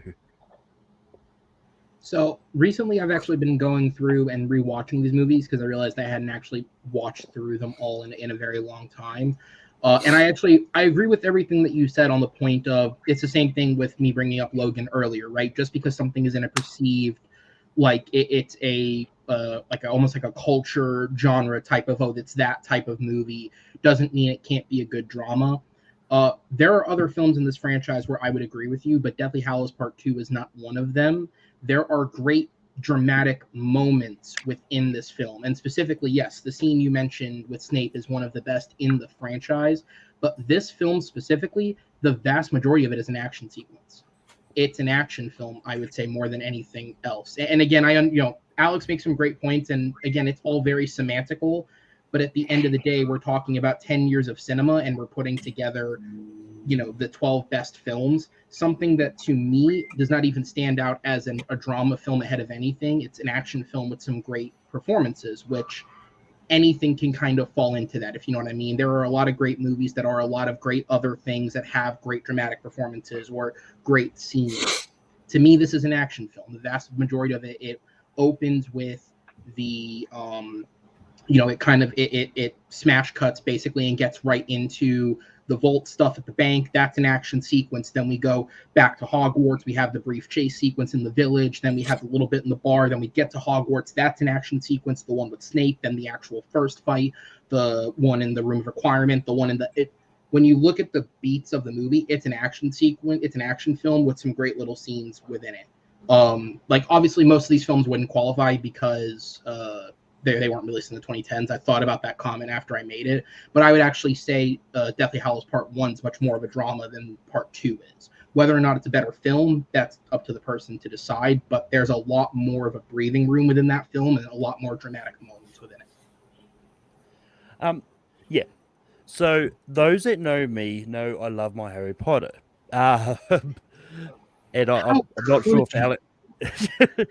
I'm not sure if Alex is assuming I'm going to say yes to this or not, but yeah, but I actually agree with Aaron on this.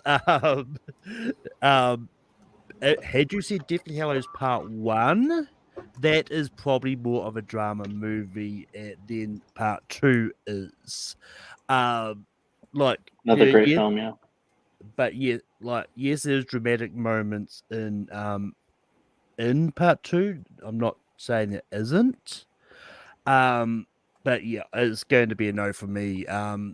Jonathan, what do you say about Deathly Hallows Part 2? To make it short, I agree with Aaron. There's more action there than it is drama. Yeah, the drama is basically this excellent section where Snape reveals everything before the events of Deathly Hallows Part 2. Actually, the whole Deathly Hallows thing. But yeah, it's a great finale. But yeah, I gotta go no. And Jacob, what would you have said about Deathly Hallows Part 2? I would have also said no, but not because I don't love the movie. I do agree that there's a lot of action in it with some dramatic moments sprinkled in. But man, it is a really great finale. So I'm not saying no because it's not a good movie. I'm saying no because it just fits, I think, more action fantasy than. Yeah, but let's also note that we have Warrior on the list, which is an action drama. Well, there's a lot of drama in the family. I've been the most semantical. You say whatever you want, I never saw but you're saying one thing for one movie, but not for another. So, but I haven't seen Warrior. I'm just saying, like, it's a fight movie, and you're like, no, it's more of a drama than an action. So to me, I'm like, that's kind of bullshit. But go on.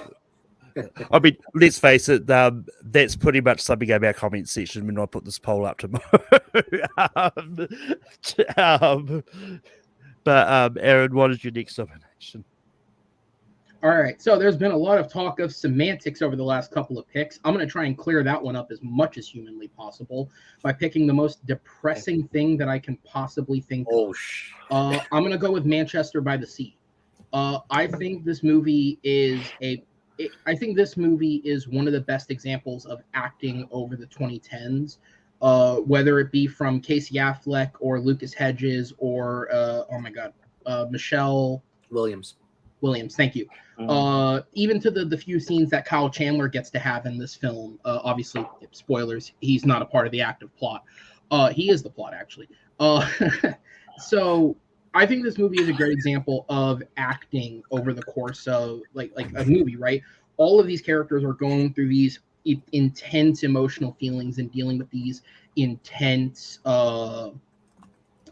situation of, for Casey Affleck, it's coming back to the place where his life was destroyed and having to deal with that basically in order to give somebody else a chance at life, that being Lucas Hedges.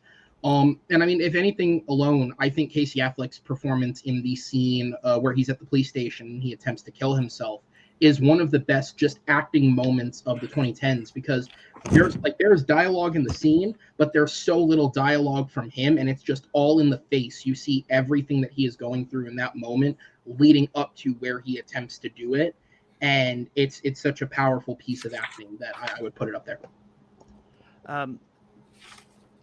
Yeah, I haven't seen Manchester by the Sea, unfortunately, but I will say I now want Warrior 2, checkmate. Jonathan, what do you say about Manchester by the Sea? Manchester by the Sea is a riveting movie, but it's not one I would go back to. It's too depressing for me. Yeah, more depressing than other depressing films. I think it's just too realistic, too grounded in realism that you could see that every day and not escape from it. But yeah, I mean, I think it's more of an acting masterclass than it is a great film. I mean, yeah, I think out of all the performances from Best Actor that year, look, he was part of a controversy that year, but I think, Casey deserved it. Deserved the Best Actor Oscar. But I'm gonna go no, because I don't know if I'll rewatch it again. Even though it is a powerful drama that if you have not seen it, you should check it out. But it's debatable if you're gonna rewatch it again or revisit again. So no. Jacob, what would you have said about Manchester by the Sea?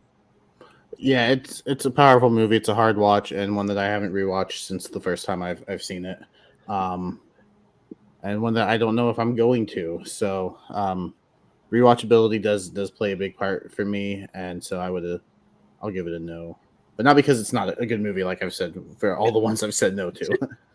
This is a good movie. Yeah. But yeah, I'm also taking the route of going to I didn't get to talk about Manchester by the Sea. sorry, Chad. What do you That's say okay. about Manchester by the Sea? Yeah, no, it's interesting because I do think I totally understand what everybody said, and I think rewatchability is also a very subjective thing. I know it is a hard watch because there's a lot of heavy stuff in it, but I also think what this movie does, where it just kind of like is a follow this one character through their life kind of movie, where it just like follows him like while he does his job and stuff like that. And whatever they did with this movie, like I just wanted to follow this guy and just see what happens to him. And even though it does get heavy, I feel like it was really easy for me to watch. And in fact, this is one of the movies that really helped me want to get more into watching fantastic movies and like film criticism and stuff like that, just because I don't know what this movie did to me, but I loved every minute of it. And it made me want to start going to like the indie theaters and stuff like that. So this was a very seminal film for me. So I would have to say yes to Manchester by the Sea for that, and I absolutely adore it. Even though it is really heavy, but if you haven't seen it, please check it out because it's amazing. So I believe that is more no's for Manchester by the Sea, but yeah. But this time, there's one or two ways I want to go. I want to get this out of the way. If it comes back to me, I'll bring up what I was actually going to bring up just before. I'm bringing up one of my favorite period piece movies, and I'm bringing up Little Women. This movie is one of those ones I didn't expect to love as much as I did when I went to see it. Because I do love my period pieces. This is just one of those like classic literature books that I knew nothing about, and was like, I don't know about this, but I went to this. I really enjoyed it. Like Emma Watson, Saoirse Ronan, and all that are great in this. Greta Gerwig did a great job of directing it. And yeah,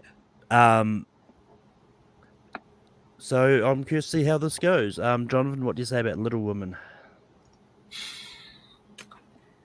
Yeah, you picked the director. I was going to nominate one of the two films next. So, and I love both of them. This is tough.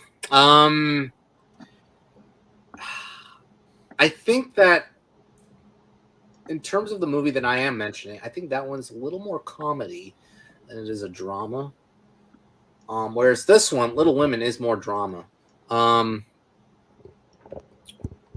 I love that movie. That is also one of the best movies of 2019, so of the decade.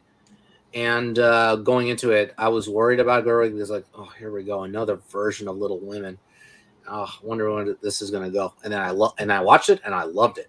And it's a great contemporary look of this novel, and it's a great version of this novel.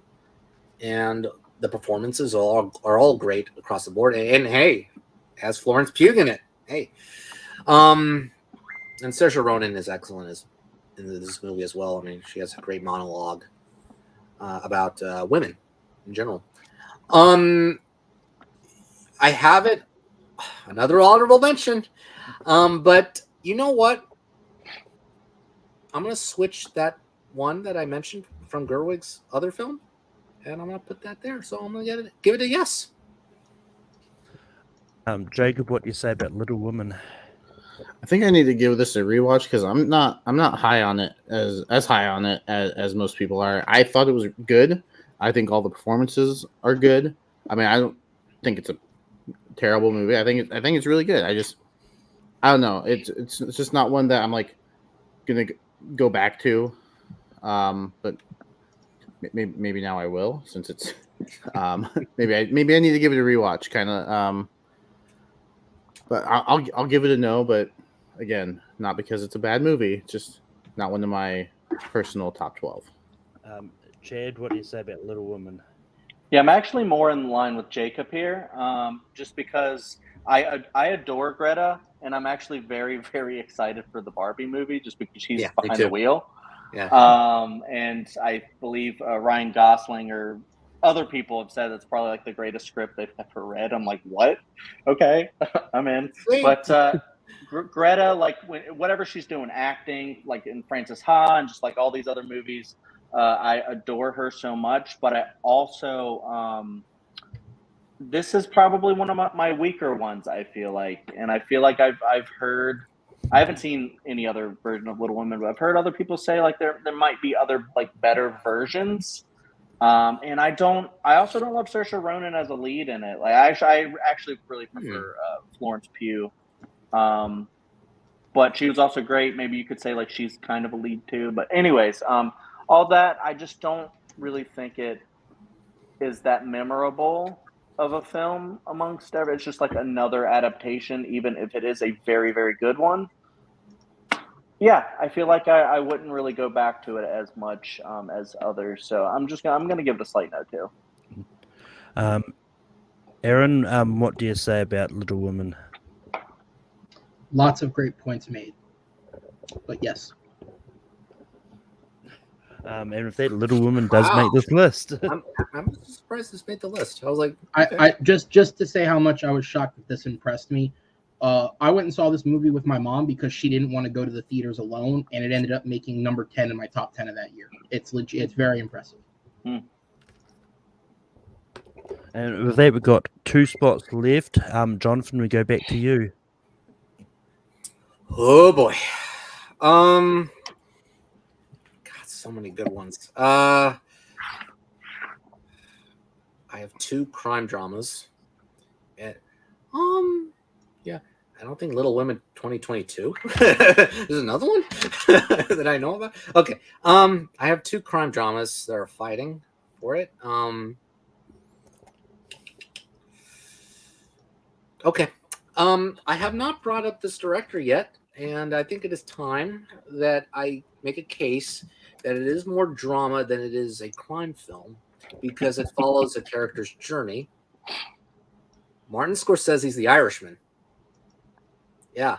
So it's a sadder crime drama or mob drama than it is a mob film. It's not as glorifying as his other crime films, as like Goodfellas or Wolf of Wall Street. This is actually a sadder portrait of a man who is basically spent his life basically being an associate for a higher up in the mob world. And it definitely pays the price. He definitely pays the price for what he does, especially associating with his family. Most notably, Anna Paquin, who actually has a more powerful character than many people are frustrated to believe, because people criticize saying that Paquin does not have as many lines, but it's actually a more powerful performance because she's reacting subtly to his behavior and his actions. I mean, even though Paquin is not the character in that scene, it's the scene where, he beats up a grocery clerk. But yeah, it's really more about De Niro's arc, his character's arc, about his world. I mean, it's basically his narration throughout the whole movie as an old man. And the last hour and a half from the execution of the spoiler alert of Hoffa's execution to his final scene, his very last scene, alone in his room in the retirement home. I mean, that's a powerful shot of loneliness. It basically says, like, look, even though it is great from an outsider's perspective of the crime world, it is actually very, very terrible and lonely if you get out of it alive. I mean, you have nobody left. And your actions in the criminal world will definitely cost you. So yeah, I'm gonna nominate The Irishman. Jacob, what do you say about The Irishman? I think I'm in the minority on this film because I thought it was fine. I watched it when it came out, but like there's nothing that really stuck out to me. I thought the performances were good. I thought the directing was good, but like it's just I feel the length. I do, which usually isn't a criticism for me. Like because I'll sit down and watch Endgame, no problem. So I don't try to use length as an argument, but for this one I felt it. So I'm gonna give it. I understand that one. I'm gonna give it a no, but who knows? Maybe this one also needs a rewatch. I feel like I'm just being really negative now. I've said no like 4 times in a row. Negative Jacob. Chad, what do you say about The Irishman?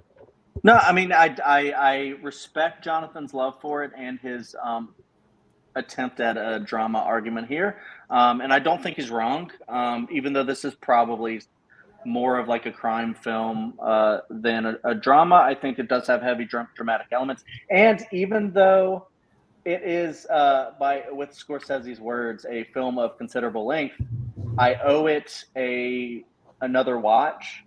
And I do have it on Criterion, but I fall more into Jacob's side here, where, I find non-mob crime Scorsese movies more interesting often than I do those types of movies. Even though I really love like Casino, I thought that was pretty great.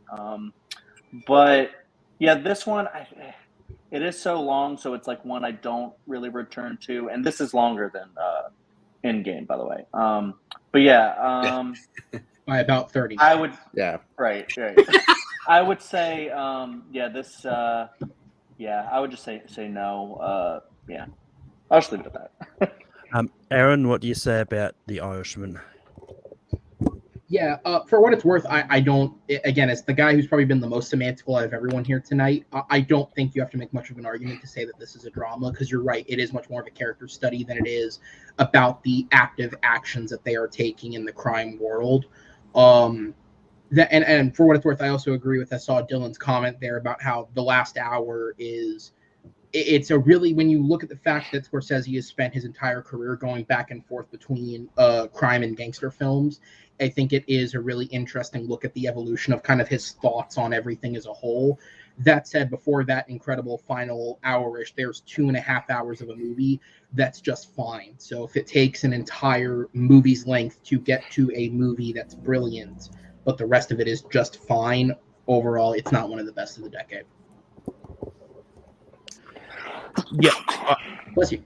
I mean, correct me if I'm wrong, but I think the reason this is as long as it is, I think this was initially planned as a mini-series. I think somewhere along the line decided to switch it up and do a movie. I'm not sure if I'm correct about that. But I said at the start of the show, there's very few drama movies I just don't like. This is one of them. It's an easy no for me. Look, and it's not the length, anything, but it's just one that is. It really was really boring. Like, there's a lot of good moments in it. I still am forgiven Scorsese for wasting Anna Paquin for one line. But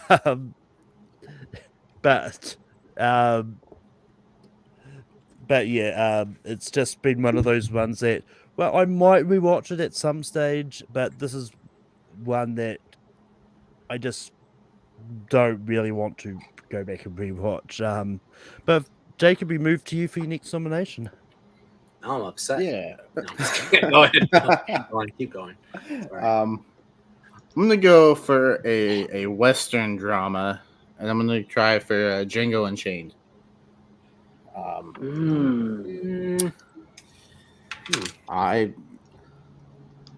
Yes, I think it's it's a Western drama. It's the Jamie Foxx and Christoph Waltz, coming up with this plan to get Jamie Foxx's wife back, and I think you've got a great villain in Leonardo DiCaprio. I think he gives a fantastic performance, as he usually does.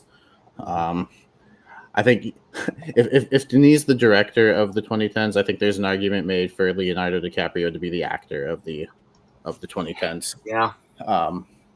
And I think this is one of his better performances. The drama is absolutely there, especially when Calvin Candy finds out that what the plan is. I think all the performances, again, top to bottom, Leonardo. Those of us that are close to him just call him Leonardo. Jamie Foxx, Christoph Waltz, Kerry Washington, Samuel L. Jackson. Great cast. I think. I know we're talking drama, but I think the scene where they're on the hill like that is just, it's hilarious. That comedic scene, I laughed my ass off. But I think the drama is definitely there. So I'll see how this one goes. I'll try for Django Unchained. Chad, what do you say for Django? Well, yeah, this is so hard because even though my genre, I haven't been that semantic with stuff, but for this one, also because I think Quentin Tarantino is just a whole genre unto itself a lot of the times. I do think because this does drift more for me into action Western comedy, especially with the whole KKK scene, how they made that funny is ridiculously insane.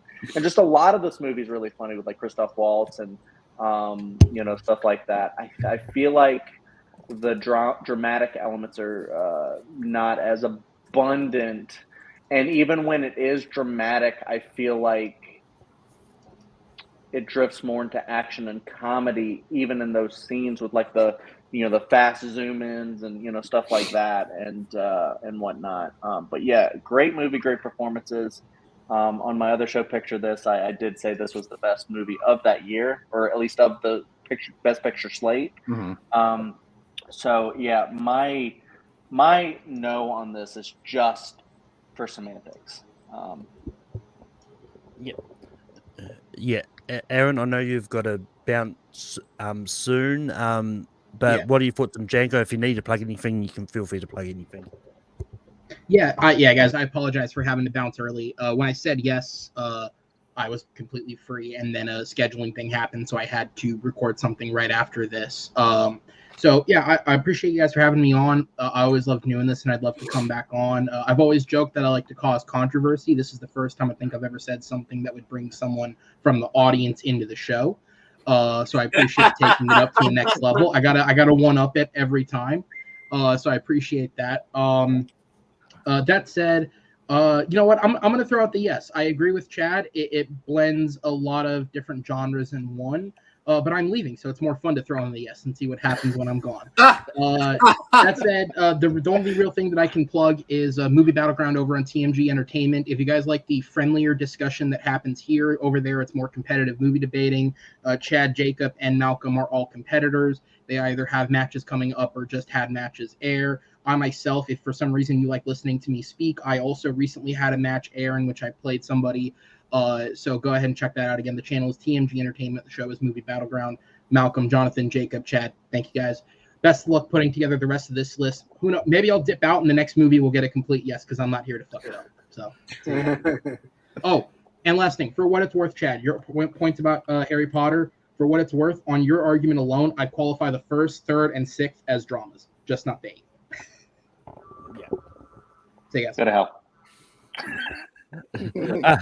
Well, Half-Blood Prince is kind of comedic, but okay. Sort of. But yeah, I'm not gonna lie. When you said Western drama, this is not the one I thought you were going to go with. But yeah, I like Django Unchained. I think it's good. And as always, when it gets to the final couple of spots, it's always a lot harder because there's a lot of movie, and in this case, it's just a lot of movies. I'm going to give this a slight no, and unfortunately, I'm going to throw it over to Jake Donovan. Okay. It's only like the third time it's happened to you. I know it's painful. And I think I approved one, right? Wait, I think it was Prisoners. I think it was that one.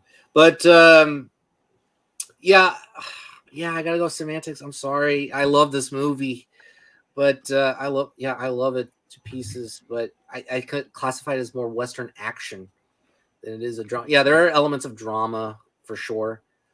But I have like a more like a hooray, yeah, like a cheering, a lot of cheering moments where you root for Django, rescuing Broomhilda. I mean, there are a lot of awesome moments of action than there are drama moments. But yeah, because I think the dramatic moments are with, even though it's a slavery drama as well. I mean, yeah, there are moments of drama there, but it's mostly with Crystal Waltz at times. Even though Waltz is definitely overlooked in terms of performances, even though we praise DiCaprio as a villain and he should have gotten nominated for an Oscar in supporting. Waltz is actually equally as powerful, because there are moments of drama within him where we see him reminisce about the one of the slaves being eaten by the dogs.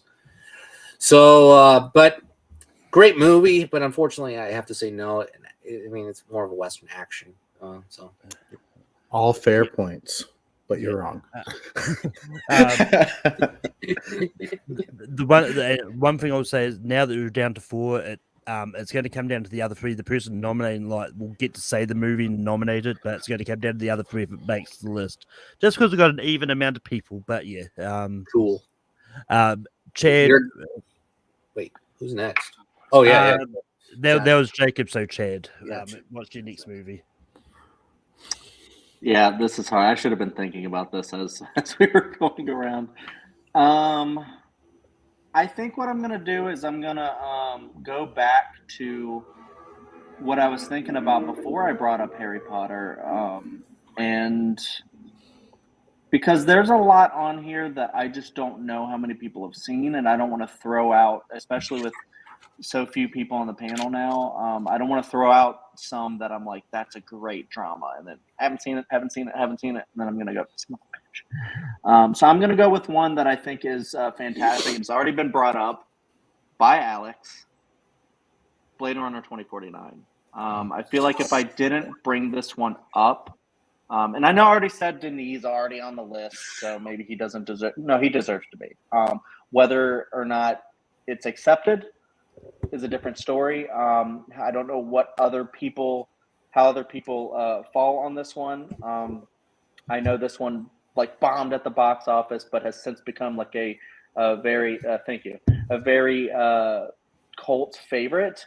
And then I know Dune has since come out and been like the beloved one, but I also feel like so many people have gone back to Blade Runner and been like, we slept on this, and yeah, I think this one does fall into a lot of other categories. Even though I just turned down Django Unchained, it's just because it's such a unique film, and when I'm sitting there thinking, I just don't get a very big drama feel to it. But for this one, I definitely do, because not only with Kay and his story and him trying to find out stuff about himself and his place in the world, but also with Joy, and just she's kind of like Pinocchio. She wants to be a real girl, and so just the moments with her, Ana de Armas just being like, he's like, you're gonna die for real if something happens to you and I take you out of this console or whatever, and she's like, I know, just like a real girl. So there's just so many even Deckard comes back in this and has like a lot of dramatic stuff about like what he gave up and, you know, why he gave it up to protect it, and his kind of turmoil based on that, his loneliness because he lost everything, you know, except for this one dog that he has.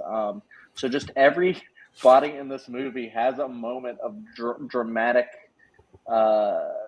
tension to them. You know, even the one villain sheds a tear.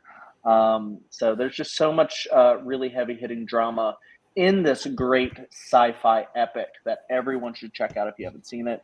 This is one of my favorite films of all time. I adore it. Some of the best cinematography you could ever see, and just scenes and everything. Even the one girl who, spoiler, turns out had the memories of, she was the long lost whatever of the child of the whatever. Anyways, her stuff is just so sad, and you know, his venting his frustration, and you know, I'll stop going on because I literally could about this movie. But Blade Runner 2049, fantastic film.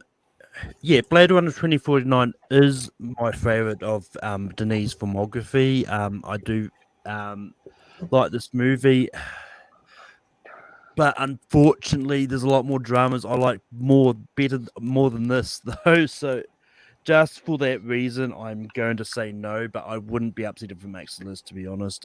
Jonathan, what is your thoughts on Blade Runner 2049? I've been on 2 panels where this movie has brought up, and I love this movie.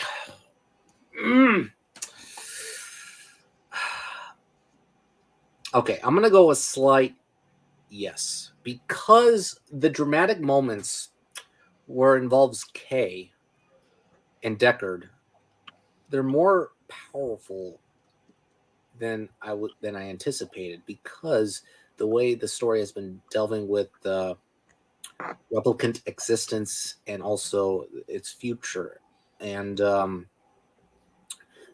scene where it gets into heavy dramatic territory is Kay and Joy, but it's the scene where Kay is looking at the advertisement about the products of Joy and seeing that Joy is just a product, and it's not really a quote unquote personality that is attributed towards him. Because that's the moment of emotion that gets to me right there. That, and also the quote unquote love scene, the threesome scene, which is, I think, the most beautiful scene I've ever seen, a beautiful love scene I've ever seen in the movie. And then Deckard, of course, where he reminisces about Rachel. That is just, wow, it's moving as hell. It's a more moving movie that you anticipated. Also, like, you could debate whether this is a better Blade Runner movie than the original film. I think it's equal, to be honest, and that is very impressive, especially coming from Denis. So yeah, a slight yes. Yeah, for me. I mean, it probably depends on which version of the original Blade Runner you want to go with. The final cut. Final cut.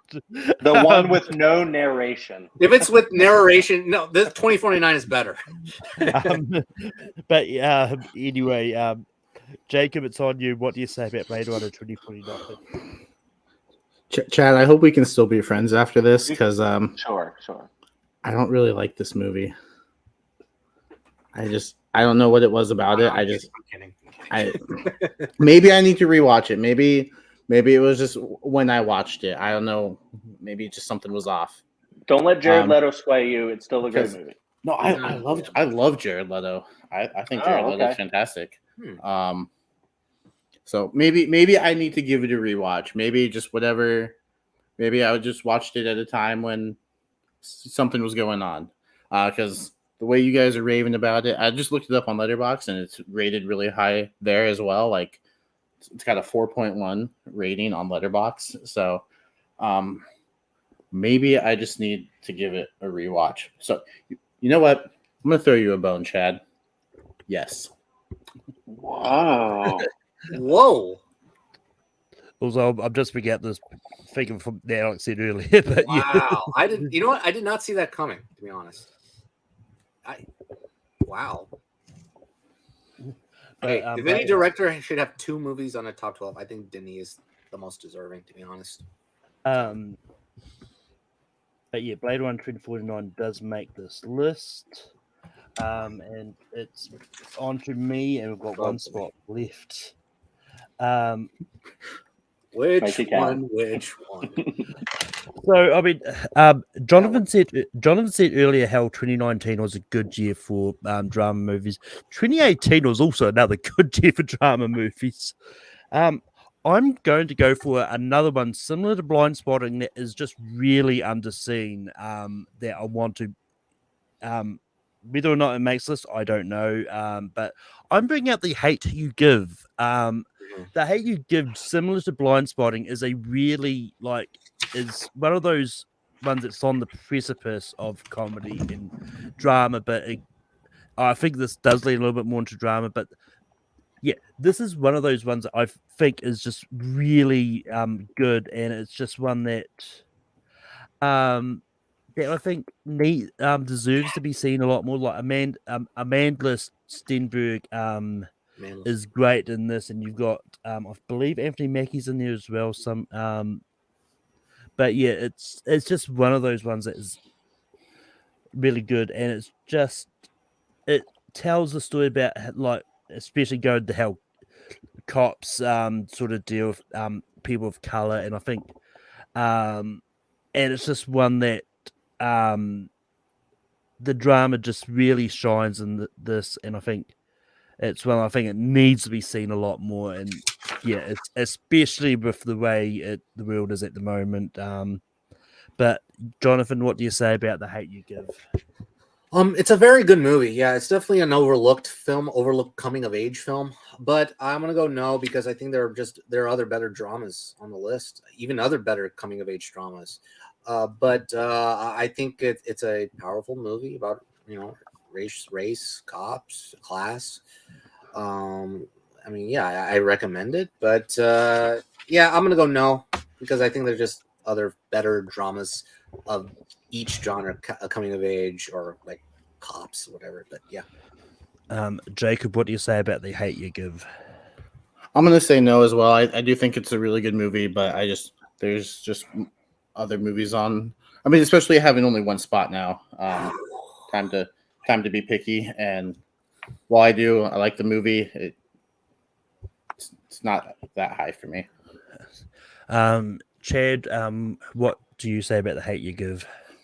Yeah, I mean, I mirror their sentiments exactly. I am going to give it a no, but I want to say to anybody watching, please check it out. It's a very important film. A lot of great stuff said about it. Movements that come from, things like this where we need like police reform and stuff like that. I can't say enough about stuff like that because I think it's so important.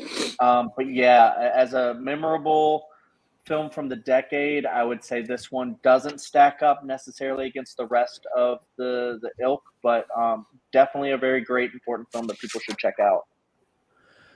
And with that, we go back to Jonathan. Jonathan, what is your next nomination? Okay, I'm worried that if I bring this next one, I don't know that you have seen it. I'm talking about the ending of a trilogy, but yeah, I'm probably not going to bring it up. I mean, it should be on the list, but I'm worried that. Strategy. You know what? Screw it. I'm going to bring it up because there's another movie that we haven't mentioned that is actually, I think it was a better coming of age drama than the Hate You Give. That is better. I think we mentioned it already, but I'm going to bring this one up just in case. I'm going to bring up Before Midnight. Oh. Yeah, it came out in the 2010s. Yeah, it's a drama. It's basically the final installment of the Before trilogy. And while it is my least favorite, it's still a great movie. It's a great movie about, it's basically takes place 10 years between sunrise, sunset, now midnight. We see Jesse and Celine now sort of a couple, but they're not married. They're in Greece. Yeah, they're in Greece for the summer with their after dropping off Jesse's teenage son and with their twin daughters. and they're on the road to visit I think a colleague, I believe, and they discuss about romance. And there's a great scene while they're having dinner, I guess. You have different aspects of romance, like you have a older figure, you have a younger couple, of a different generation, and then you have Hawk and Delpy's character, Jesse and Celine. And then the moment where you see them arguing, it's very powerful and more realistic, because you can, depending on your age, you can relate to that argument as to where this is going in terms of their life. I mean, even though there's a bit of eroticism, it just goes into an argument and escalates to an argument.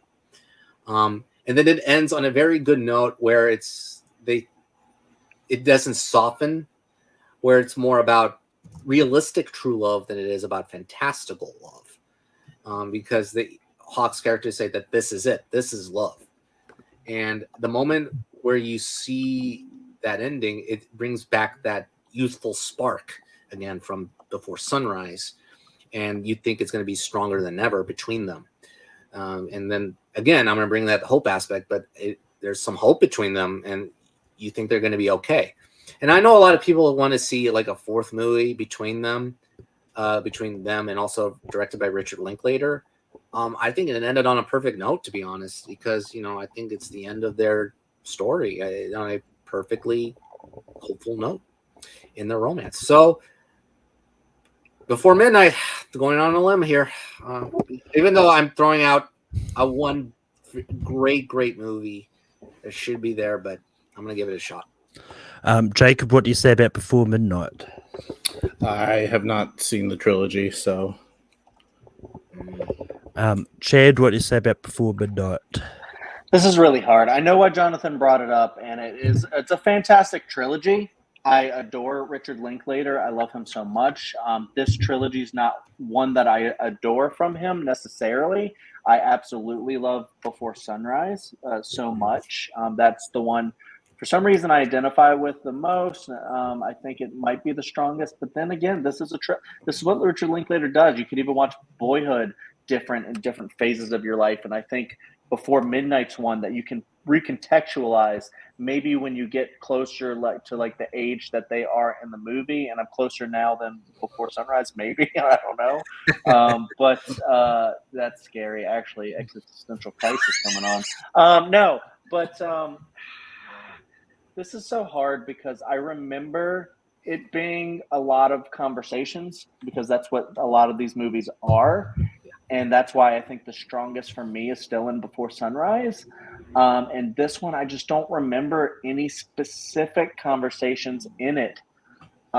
So yeah, I'm just going to give it a slight no. And I disagree with Dylan, but I know he loves it. It's up there though. It's definitely up there. It's one I need to revisit. I do have the Criterion. I'm going to check it out again with the wife, but I'm gonna give it a slight no. And I don't even know if it would make it anyways, because it's not a widely seen one. So this installment of the trilogy was available to me to watch. I was going to watch it, but then I realized I haven't seen the other two in this trilogy, so I don't really want to jump straight into the ending of it. Don't do it. So yeah, apologies to Peggy, because I know Peggy has been going on about the Before trilogy for years of the fan leagues and all that, but yeah, I just haven't seen this. Jacob, we go to you. Yeah. I would love to see a war drama make the list, and I think there's a couple good choices. But I'm gonna go with 2016's Hacksaw Ridge, and the story of Desmond Dawes. Another great performance from Andrew Garfield. So if the war drama was going to be represented, that would be my choice. So I'm curious to see what you guys say about Hacksaw Ridge. Chad, what do you say about Hacksaw Ridge? I really, really like Hacksaw Ridge. I saw it twice when it came out. It's insane how, you know, why am I almost said Morgan Freeman. What is his name? The director, Mel Gibson. Mel Gibson. Even Mel Gibson was. My brain works differently sometimes, guys. Anyways, Cool. Mel Gibson was problematic for a while. Came out with this, and then people are like, "This is like the best like action in a war movie I've seen since Saving Private Ryan," and it was great. It was a lot of really great stuff. I love Andrew Garfield in this movie so much. I do think sometimes it might end up seeming kind of preachy at times, but I think that's a super big nitpick because I think it was so well done, though. I'd have to revisit it maybe to think that it could be top 12 for me. And so I'm going to give it a slight no. Yeah, unfortunately, I just haven't seen Hacksaw Ridge. Does the Jonathan, what would you have said about Hacksaw Ridge? Yeah, it is a greater war movie than I realized when I saw it. I mean, it is a brutal movie. Yeah, definitely the best war action since Saving Private Ryan, the most bloody action since Saving Private Ryan. Yeah, I would have given it a slight no because honorable mention again. You picked the war drama that is on my honorable mentions, but yeah, it's a great movie. I think you should check it out, Malcolm. It's definitely a better. Yeah, the war action is great, but also the drama behind Desmond Doss's story is even greater. So, yeah, definitely the one scene where he said one more. That's the one that hits you right there. Yep. So, Chad, we go to you. What is the next movie you're going to bring up? Well, I brought up a lot of my beloved ones that. Well, one made it, the other got shut down. And then some of the other ones other people brought up, actually, so I didn't even have to. But no, I'm actually going to take what I thought Jacob might do, and I'm going to do another one because I agreed with him when he said like a war drama could be a really nice fitting addition to this list to close it out potentially. But I don't know how many other people love this one as much as I do. If this other movie hadn't come along, this would have been my absolute number one choice for this year. I'm gonna throw out 1917. I thought 1917 was one of the best movies I've ever seen. I just like when Birdman was brought up, and I said this is kind of like my how you can get me to really like focus and fall in love with the movie. Like just any scenes like this. They have one in like Atomic Blonde and a lot of other movies that just like I'm like, whoa, I'm immediately like, this is Unbroken. And they did it for the entire movie, but it's not just a gimmick.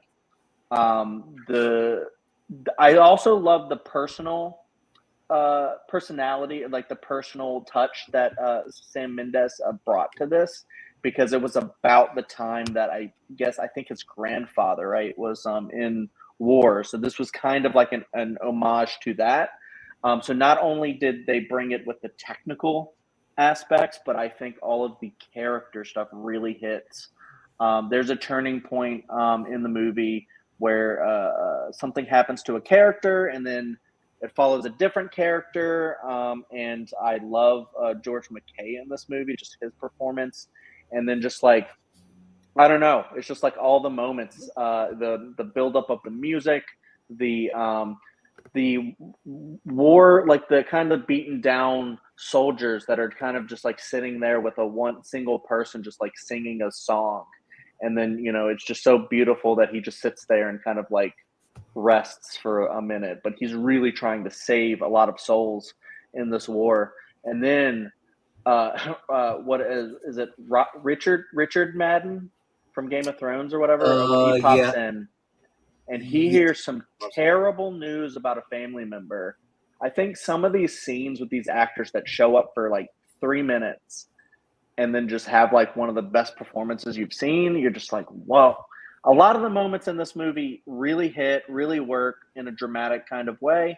So I feel like it's more of a drama than it is action because it's so character focused, and it just unbroken or seemingly unbroken. It just stays with one or two characters for the entire movie. I feel like it just worked so well for me, especially in a theater. Highly recommend a watch for this. 1917, adore it. So I do love 1917. I think it's a really good movie. I've just got a movie that's higher up than it that I think is a little bit better and more impactful of a drama. Not that I'm not trying to say 1917 is not a drama because, like, I do think it is that on that precipice of war and drama. And actually, I think if you look on Wikipedia, it says war drama. But I'm going to give this a slight no. But yeah, Jonathan, what do you say about 1917? Yeah, I love this movie as well. Oy, picking amongst between greatness is just, this is probably the most complicated, tough task I've ever have had to face. I'm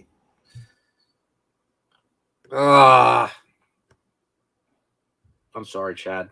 I gotta go. No, I love this movie, but it is a riveting war drama that uses the one take shot actually extremely well. I mean, obviously the most iconic shot is him running across the field. Soldiers are going to war, like kind of too late before he sends the message. Yeah, you know what would have been funny if 1917 the title would have just appeared there and it ends the movie. It's like, wait, what? Because it appeared in all trailers. That was the most iconic shot in the trailer. And Roger Deakins, holy moly, So good. He's just Blade Runner too. Yeah, night shots are fantastic. He earned that. I don't know why he earned the second Oscar. He should have gotten like 5 Oscars by then. But yeah, I gotta go. No, I'm sorry. And Jacob, what would you have said about 1917? Hey, I said a war drama should make the list. If it wasn't Hacksaw Ridge, I would have gone with 1917. So I would have actually gone yes. But that it's on me, and I'm going to go for the movie that I've been putting aside a lot when coming up as I thought I'll bring up something else. I'm bringing up Beautiful Boy. This is another heavy drama, which relates to drugs and that. It's also another drama with Caitlin Dever in it too. But I just realised when I looked at the cast list. But this is one of I don't think this was Seth Grell's first foray into drama, but I think this is one of his better forays into drama. And I think this one, like him and Timothée Chalamet, I think have a really good chemistry together. I think this is just one of those ones. I think, I watched this when we did Steve Carell for the first time, and this is just one of those ones that I constantly kept on thinking about, going like the whole time. Just a really good movie, and I think it definitely deserves to take the final spot here. Jonathan, what do you say about Beautiful Boy? Make it quick. It's a solid movie. I don't think it's a great movie. I think it's just more great performances than it is a movie. So no. Jacob, what do you say about Beautiful Boy? Yeah, I think it's a really good movie. I think the performances from Steve Carell and Timothée Chalamet are very good, and I think that final shot is fantastic. But yeah, I recently came to it for the first time for the Steve Carell episode, and there's just other movies on my list that I've gone back to. Since it's just such a recent first time watch for me, I'll go no. And Chad, what would you have said about Beautiful Boy? Yeah, I mirror what they said. I don't think it's a best of the 2010's, if it's just 12 movies, I do think it fits on a Steve Carell list potentially, even though I would still put that lower for Steve Carell because he's been in a lot of really great movies. But and I do love the performances. I love the Nirvana needle drops and stuff like that in the movie.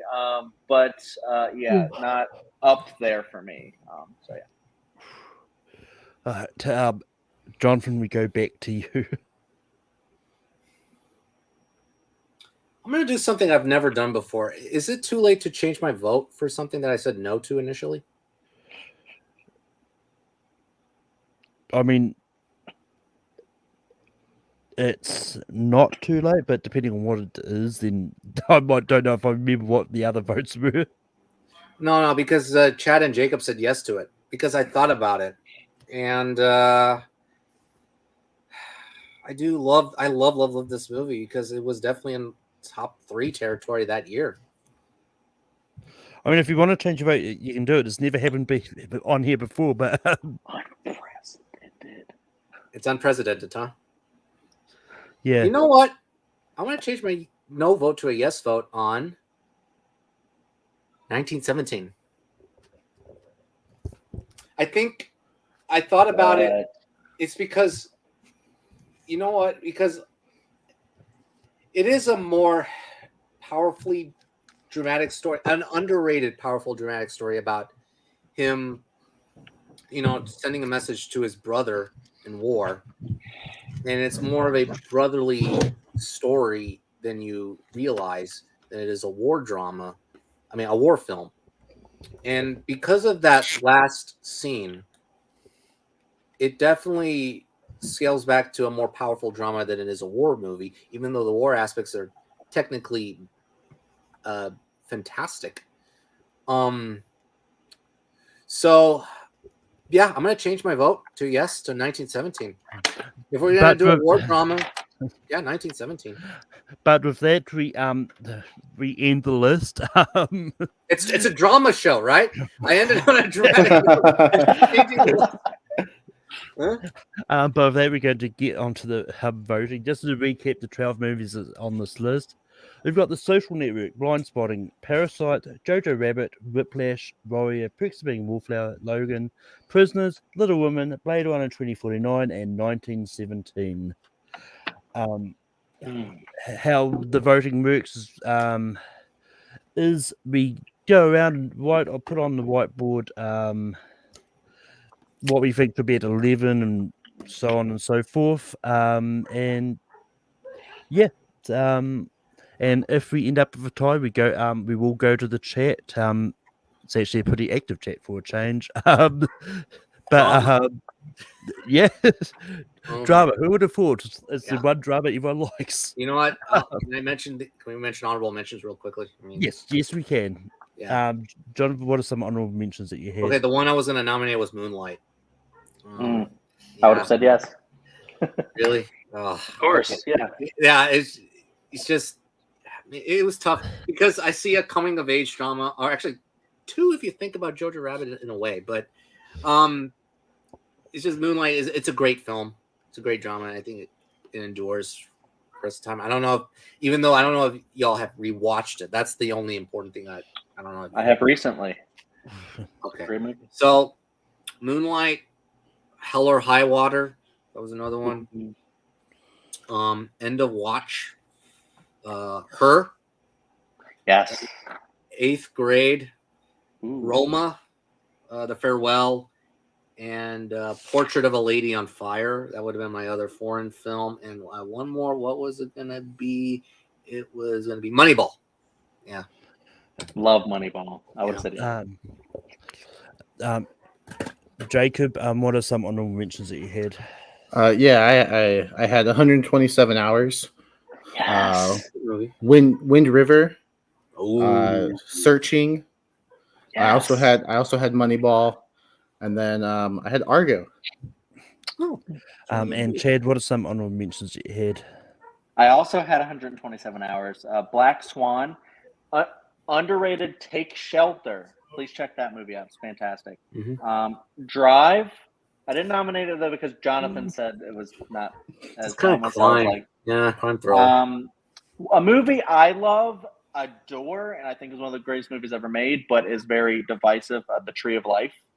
I love it. Okay, War for the Planet of the Apes. I was like, which one do I do? That was the one. like, That was the one Planet of the Apes I have. Yeah. I had Dawn. Moneyball. Dawn, I would have said yes to because it's so fantastic. Hugo. That's one of my favorite Scorsese films. Silver Linings Playbook. I didn't know how many people see this or even like think of it as a drama, maybe more of a musical. Sing Street, I think is fantastic. The Big Short. God. Oh, shit. I forgot about Sing Street. I love that movie. Creed and Moonlight, were the ones not. Oh, I forgot about Sing Street. So good. I did not put it on there. I mean, a couple of the ones that I had, but I didn't bring them up because there would have been contention about whether the drama or not. La La Land is one that surprised me when it came up because I personally wouldn't have seen it, but like apparently Knives Out on IMDb is considered part drama. It's got some dramatic moments for sure, but I didn't bring it up because I don't think it's a full drama. Another one that came up, which Midsommar, is another one that I think does straddle that side of horror and drama, and I think it does actually lean really heavily more into the drama side of things. Hereditary too, then for that. Yeah, there's more family drama than is Midsommar. Yeah, True Grit is the Western drama I thought Jacob was going to bring up because I think that's really good. And then the last one I will mention is Suffragette. I actually really enjoy the Suffragette movie. I haven't seen it. Me neither. But Chad, what was the one you were going to bring up that you think that none of us have seen? I probably already said it. Okay. Hold on. You can. Gone Girl's a good call. I like Gone Girl. Yeah. I might have said yes to that as well. I do also love that. Yeah. But with that being said, Jonathan,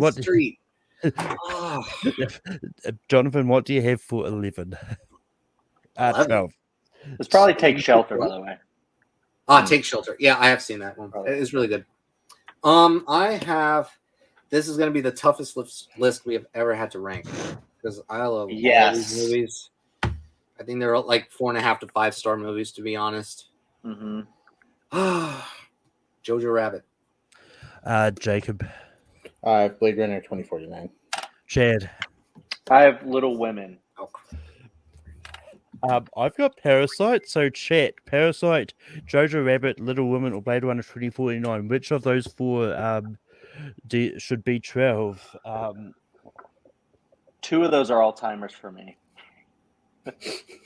Yeah. The first comment I see.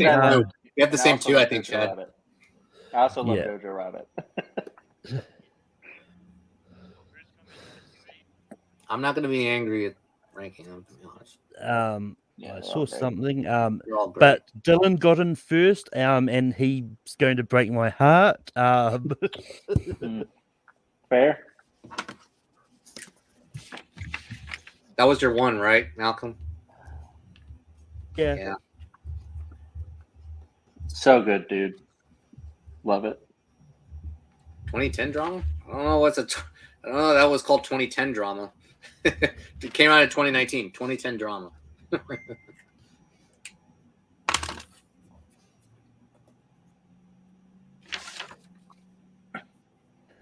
right. Let me. What else? But Jacob, what do you have for 11? Yeah, I switched because I might be fighting a losing battle on that one, so I switched to Little Women. Chad. Yeah, I'm sticking with Little Women for now. I'm sticking with Parasite. Jonathan. Little Women. Little Woman is going to be 11.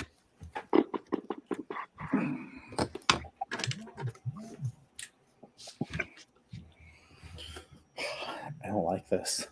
I literally love the rest except for one. I know. It's like comparing greatness to greatness, and it's just, this is tough. But And the only reason I did that is because I remember there was one in 2018, I think, from what I've heard. well, I said 2019 and Well, yeah. Little But there Lemon. was a yeah. But Christmas. but Chad, what do you have at 10? It's probably not going to be this, but I said Warrior because I haven't seen it. I've still got Parasite. Jonathan Prisoners. and Jacob, I didn't want to write the whole title down, but Perks of Being a Wallflower. which means we've got another tie. So Parasite, Perks of Being a Wallflower, Prisoners. Prisoners, and Warrior. Warrior. Warrior. Once again, the first comment I see. Oh, But he also got in first with Prison. Oh, that's my number 3. that's heartbreaking for me. Okay. I mean, 2 of the choices were in my top 3. So Prisoner's definitely better than Warrior. I haven't seen Warrior. I can't say. Yeah. But They're I mean, like in my like favorite Prisoner. movies of all time list. Warrior and Prisoners are right. I'm next gonna to check each out other. Warrior. I promise you guys, I will. Yeah, check it out, Warrior is and really I'll probably love it. Yeah. I think you will. But yeah, I'm sticking with Parasite. Jonathan, what do you have for 9? I'm just gonna say the perks of the perks of Jacob, Perks. and Chad. I'm gonna stick with Warrior because I can't say Parasite, so I'm fine with Perks, I guess. So many great movies. Perks of Being a Wallflower is correct. I almost accidentally wrote Perks of Being Ezra Miller, but ooh. There are some now. There are. That was a probably question. not. Yeah. Well, I mean, probably not because it means your movie won't be released for a while. But Jonathan, what do you have for 8? 1917. Jacob, 1917. Chad. I didn't write anything down, but I'm gonna say Blind Spotting. I've still got Parasite, but 1917 is going to be 8. I don't know, bitch. Yeah, I think you may have to stick with that for a little bit. That's all to say about that.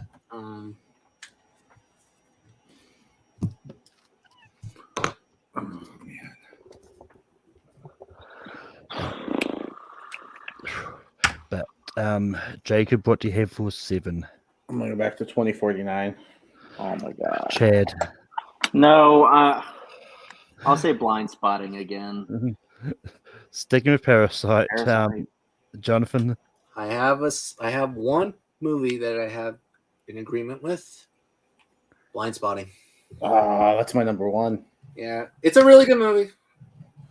But Yeah, I mean it's a great list. It's a great list.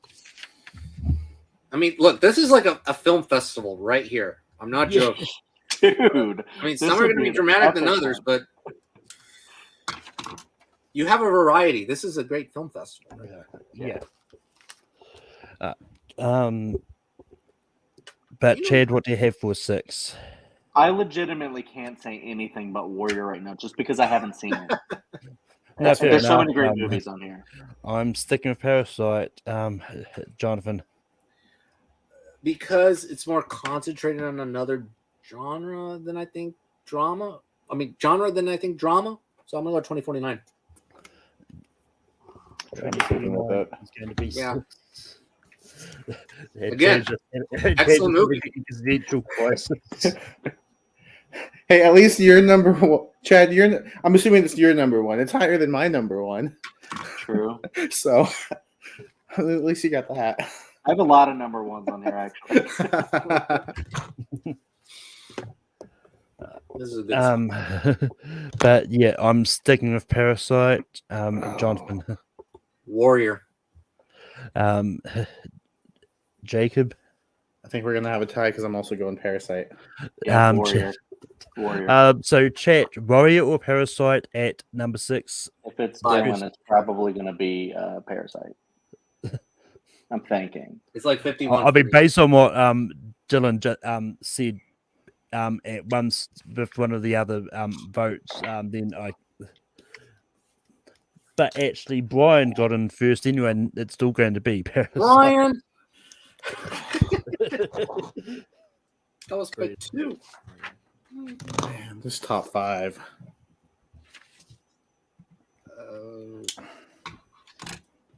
Yeesh.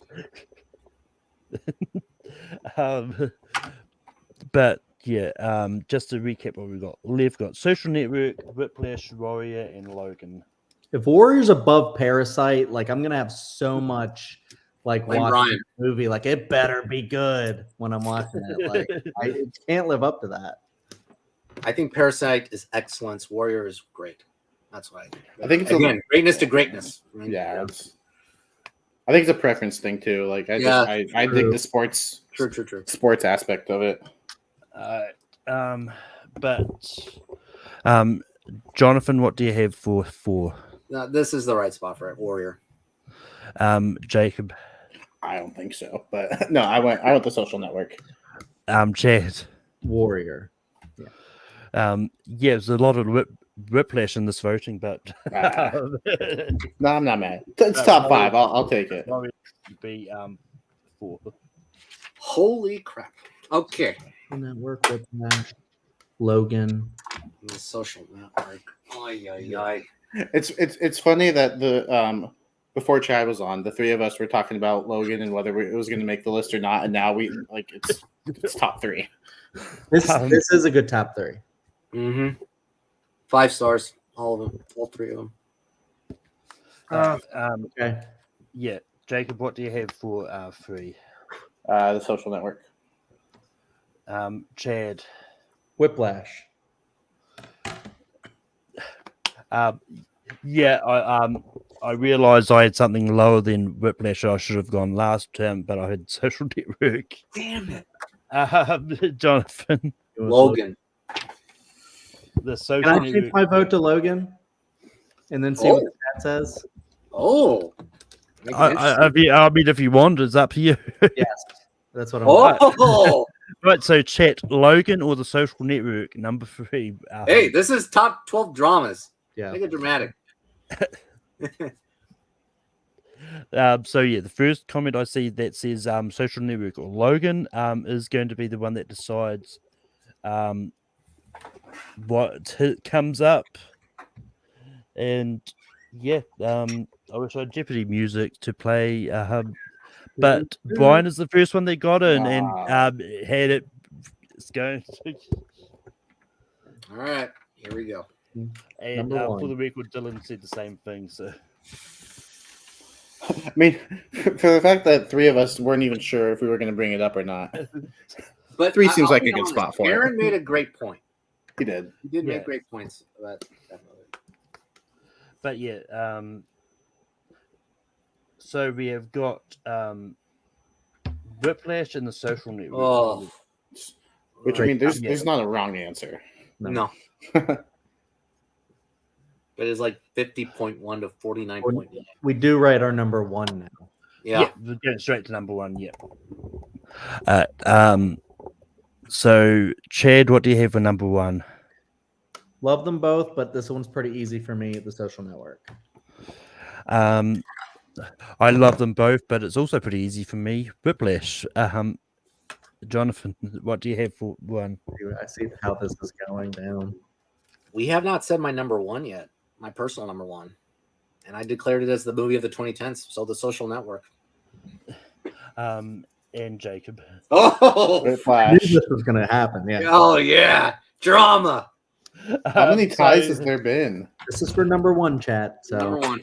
So Chad, ahead, number man. 1, Whiplash or the Social Network? I will say this. There is no wrong answer.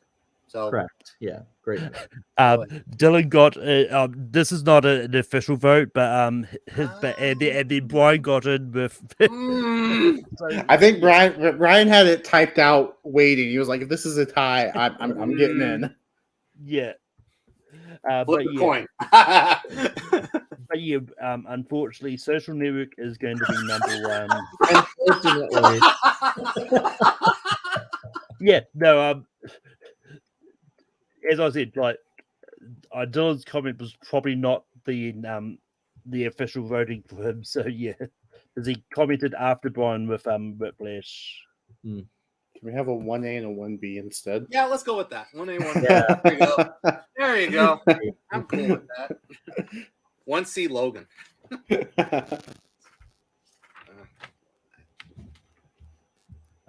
Wait, what's our number one again? Well, just wait. I'll recap the vote. The script All right, thing. whatever. So I was getting there.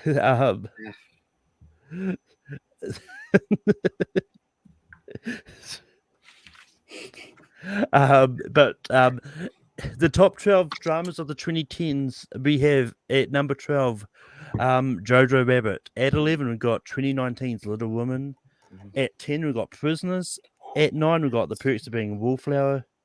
At 8, we got 1917. At 7, we got Blind Spotting. At 6, we got Blade Runner. At 5, we got Parasite. At 4, we got Warrior. At 3, we got Logan. At 2 or 1B, we got Whiplash. And at number 1, we got The Social Network. That's fine. But with that being said, these genre episodes tend to go on a lot longer. But this is not quite the length of Endgame or The Irishman, but it's pretty close. It is the length of Django. The Godfather. Almost the Godfather. Yeah. But Jonathan, where can people find you online? All right, you can find me on my social media platforms at Cinecaros at Instagram, CINE.CIRO, where I do tournaments. Right now I'm doing family-friendly scary movies. And then very soon I'll unveil my personal 31 horror movie list. And that was a tougher task than this one. And I'm going to unveil it. I'm going to try to unveil it on YouTube as well. Trying to find a way to make shorts work. And also, you can find me on Letterboxd Cinecaro as well. And I'm also on Facebook and another Instagram as well. Twitter, John Carroll 4. I tweet my reviews and other things. And I play, but not as much this year. But I play as much on YouTube.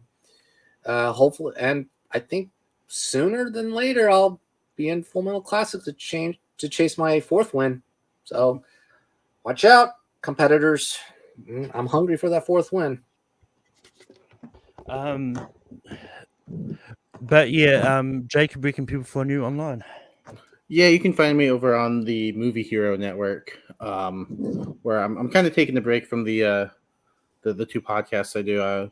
Taking a shorter break on the long form content, which is funny that I say that as we're approaching 3 hours on this, but I'm going to try to do some more shorter stuff. I think that's kind of where I'm leaning. But I just started a new trivia. It's called the Trivia Triathlon, where it's 3 different rounds.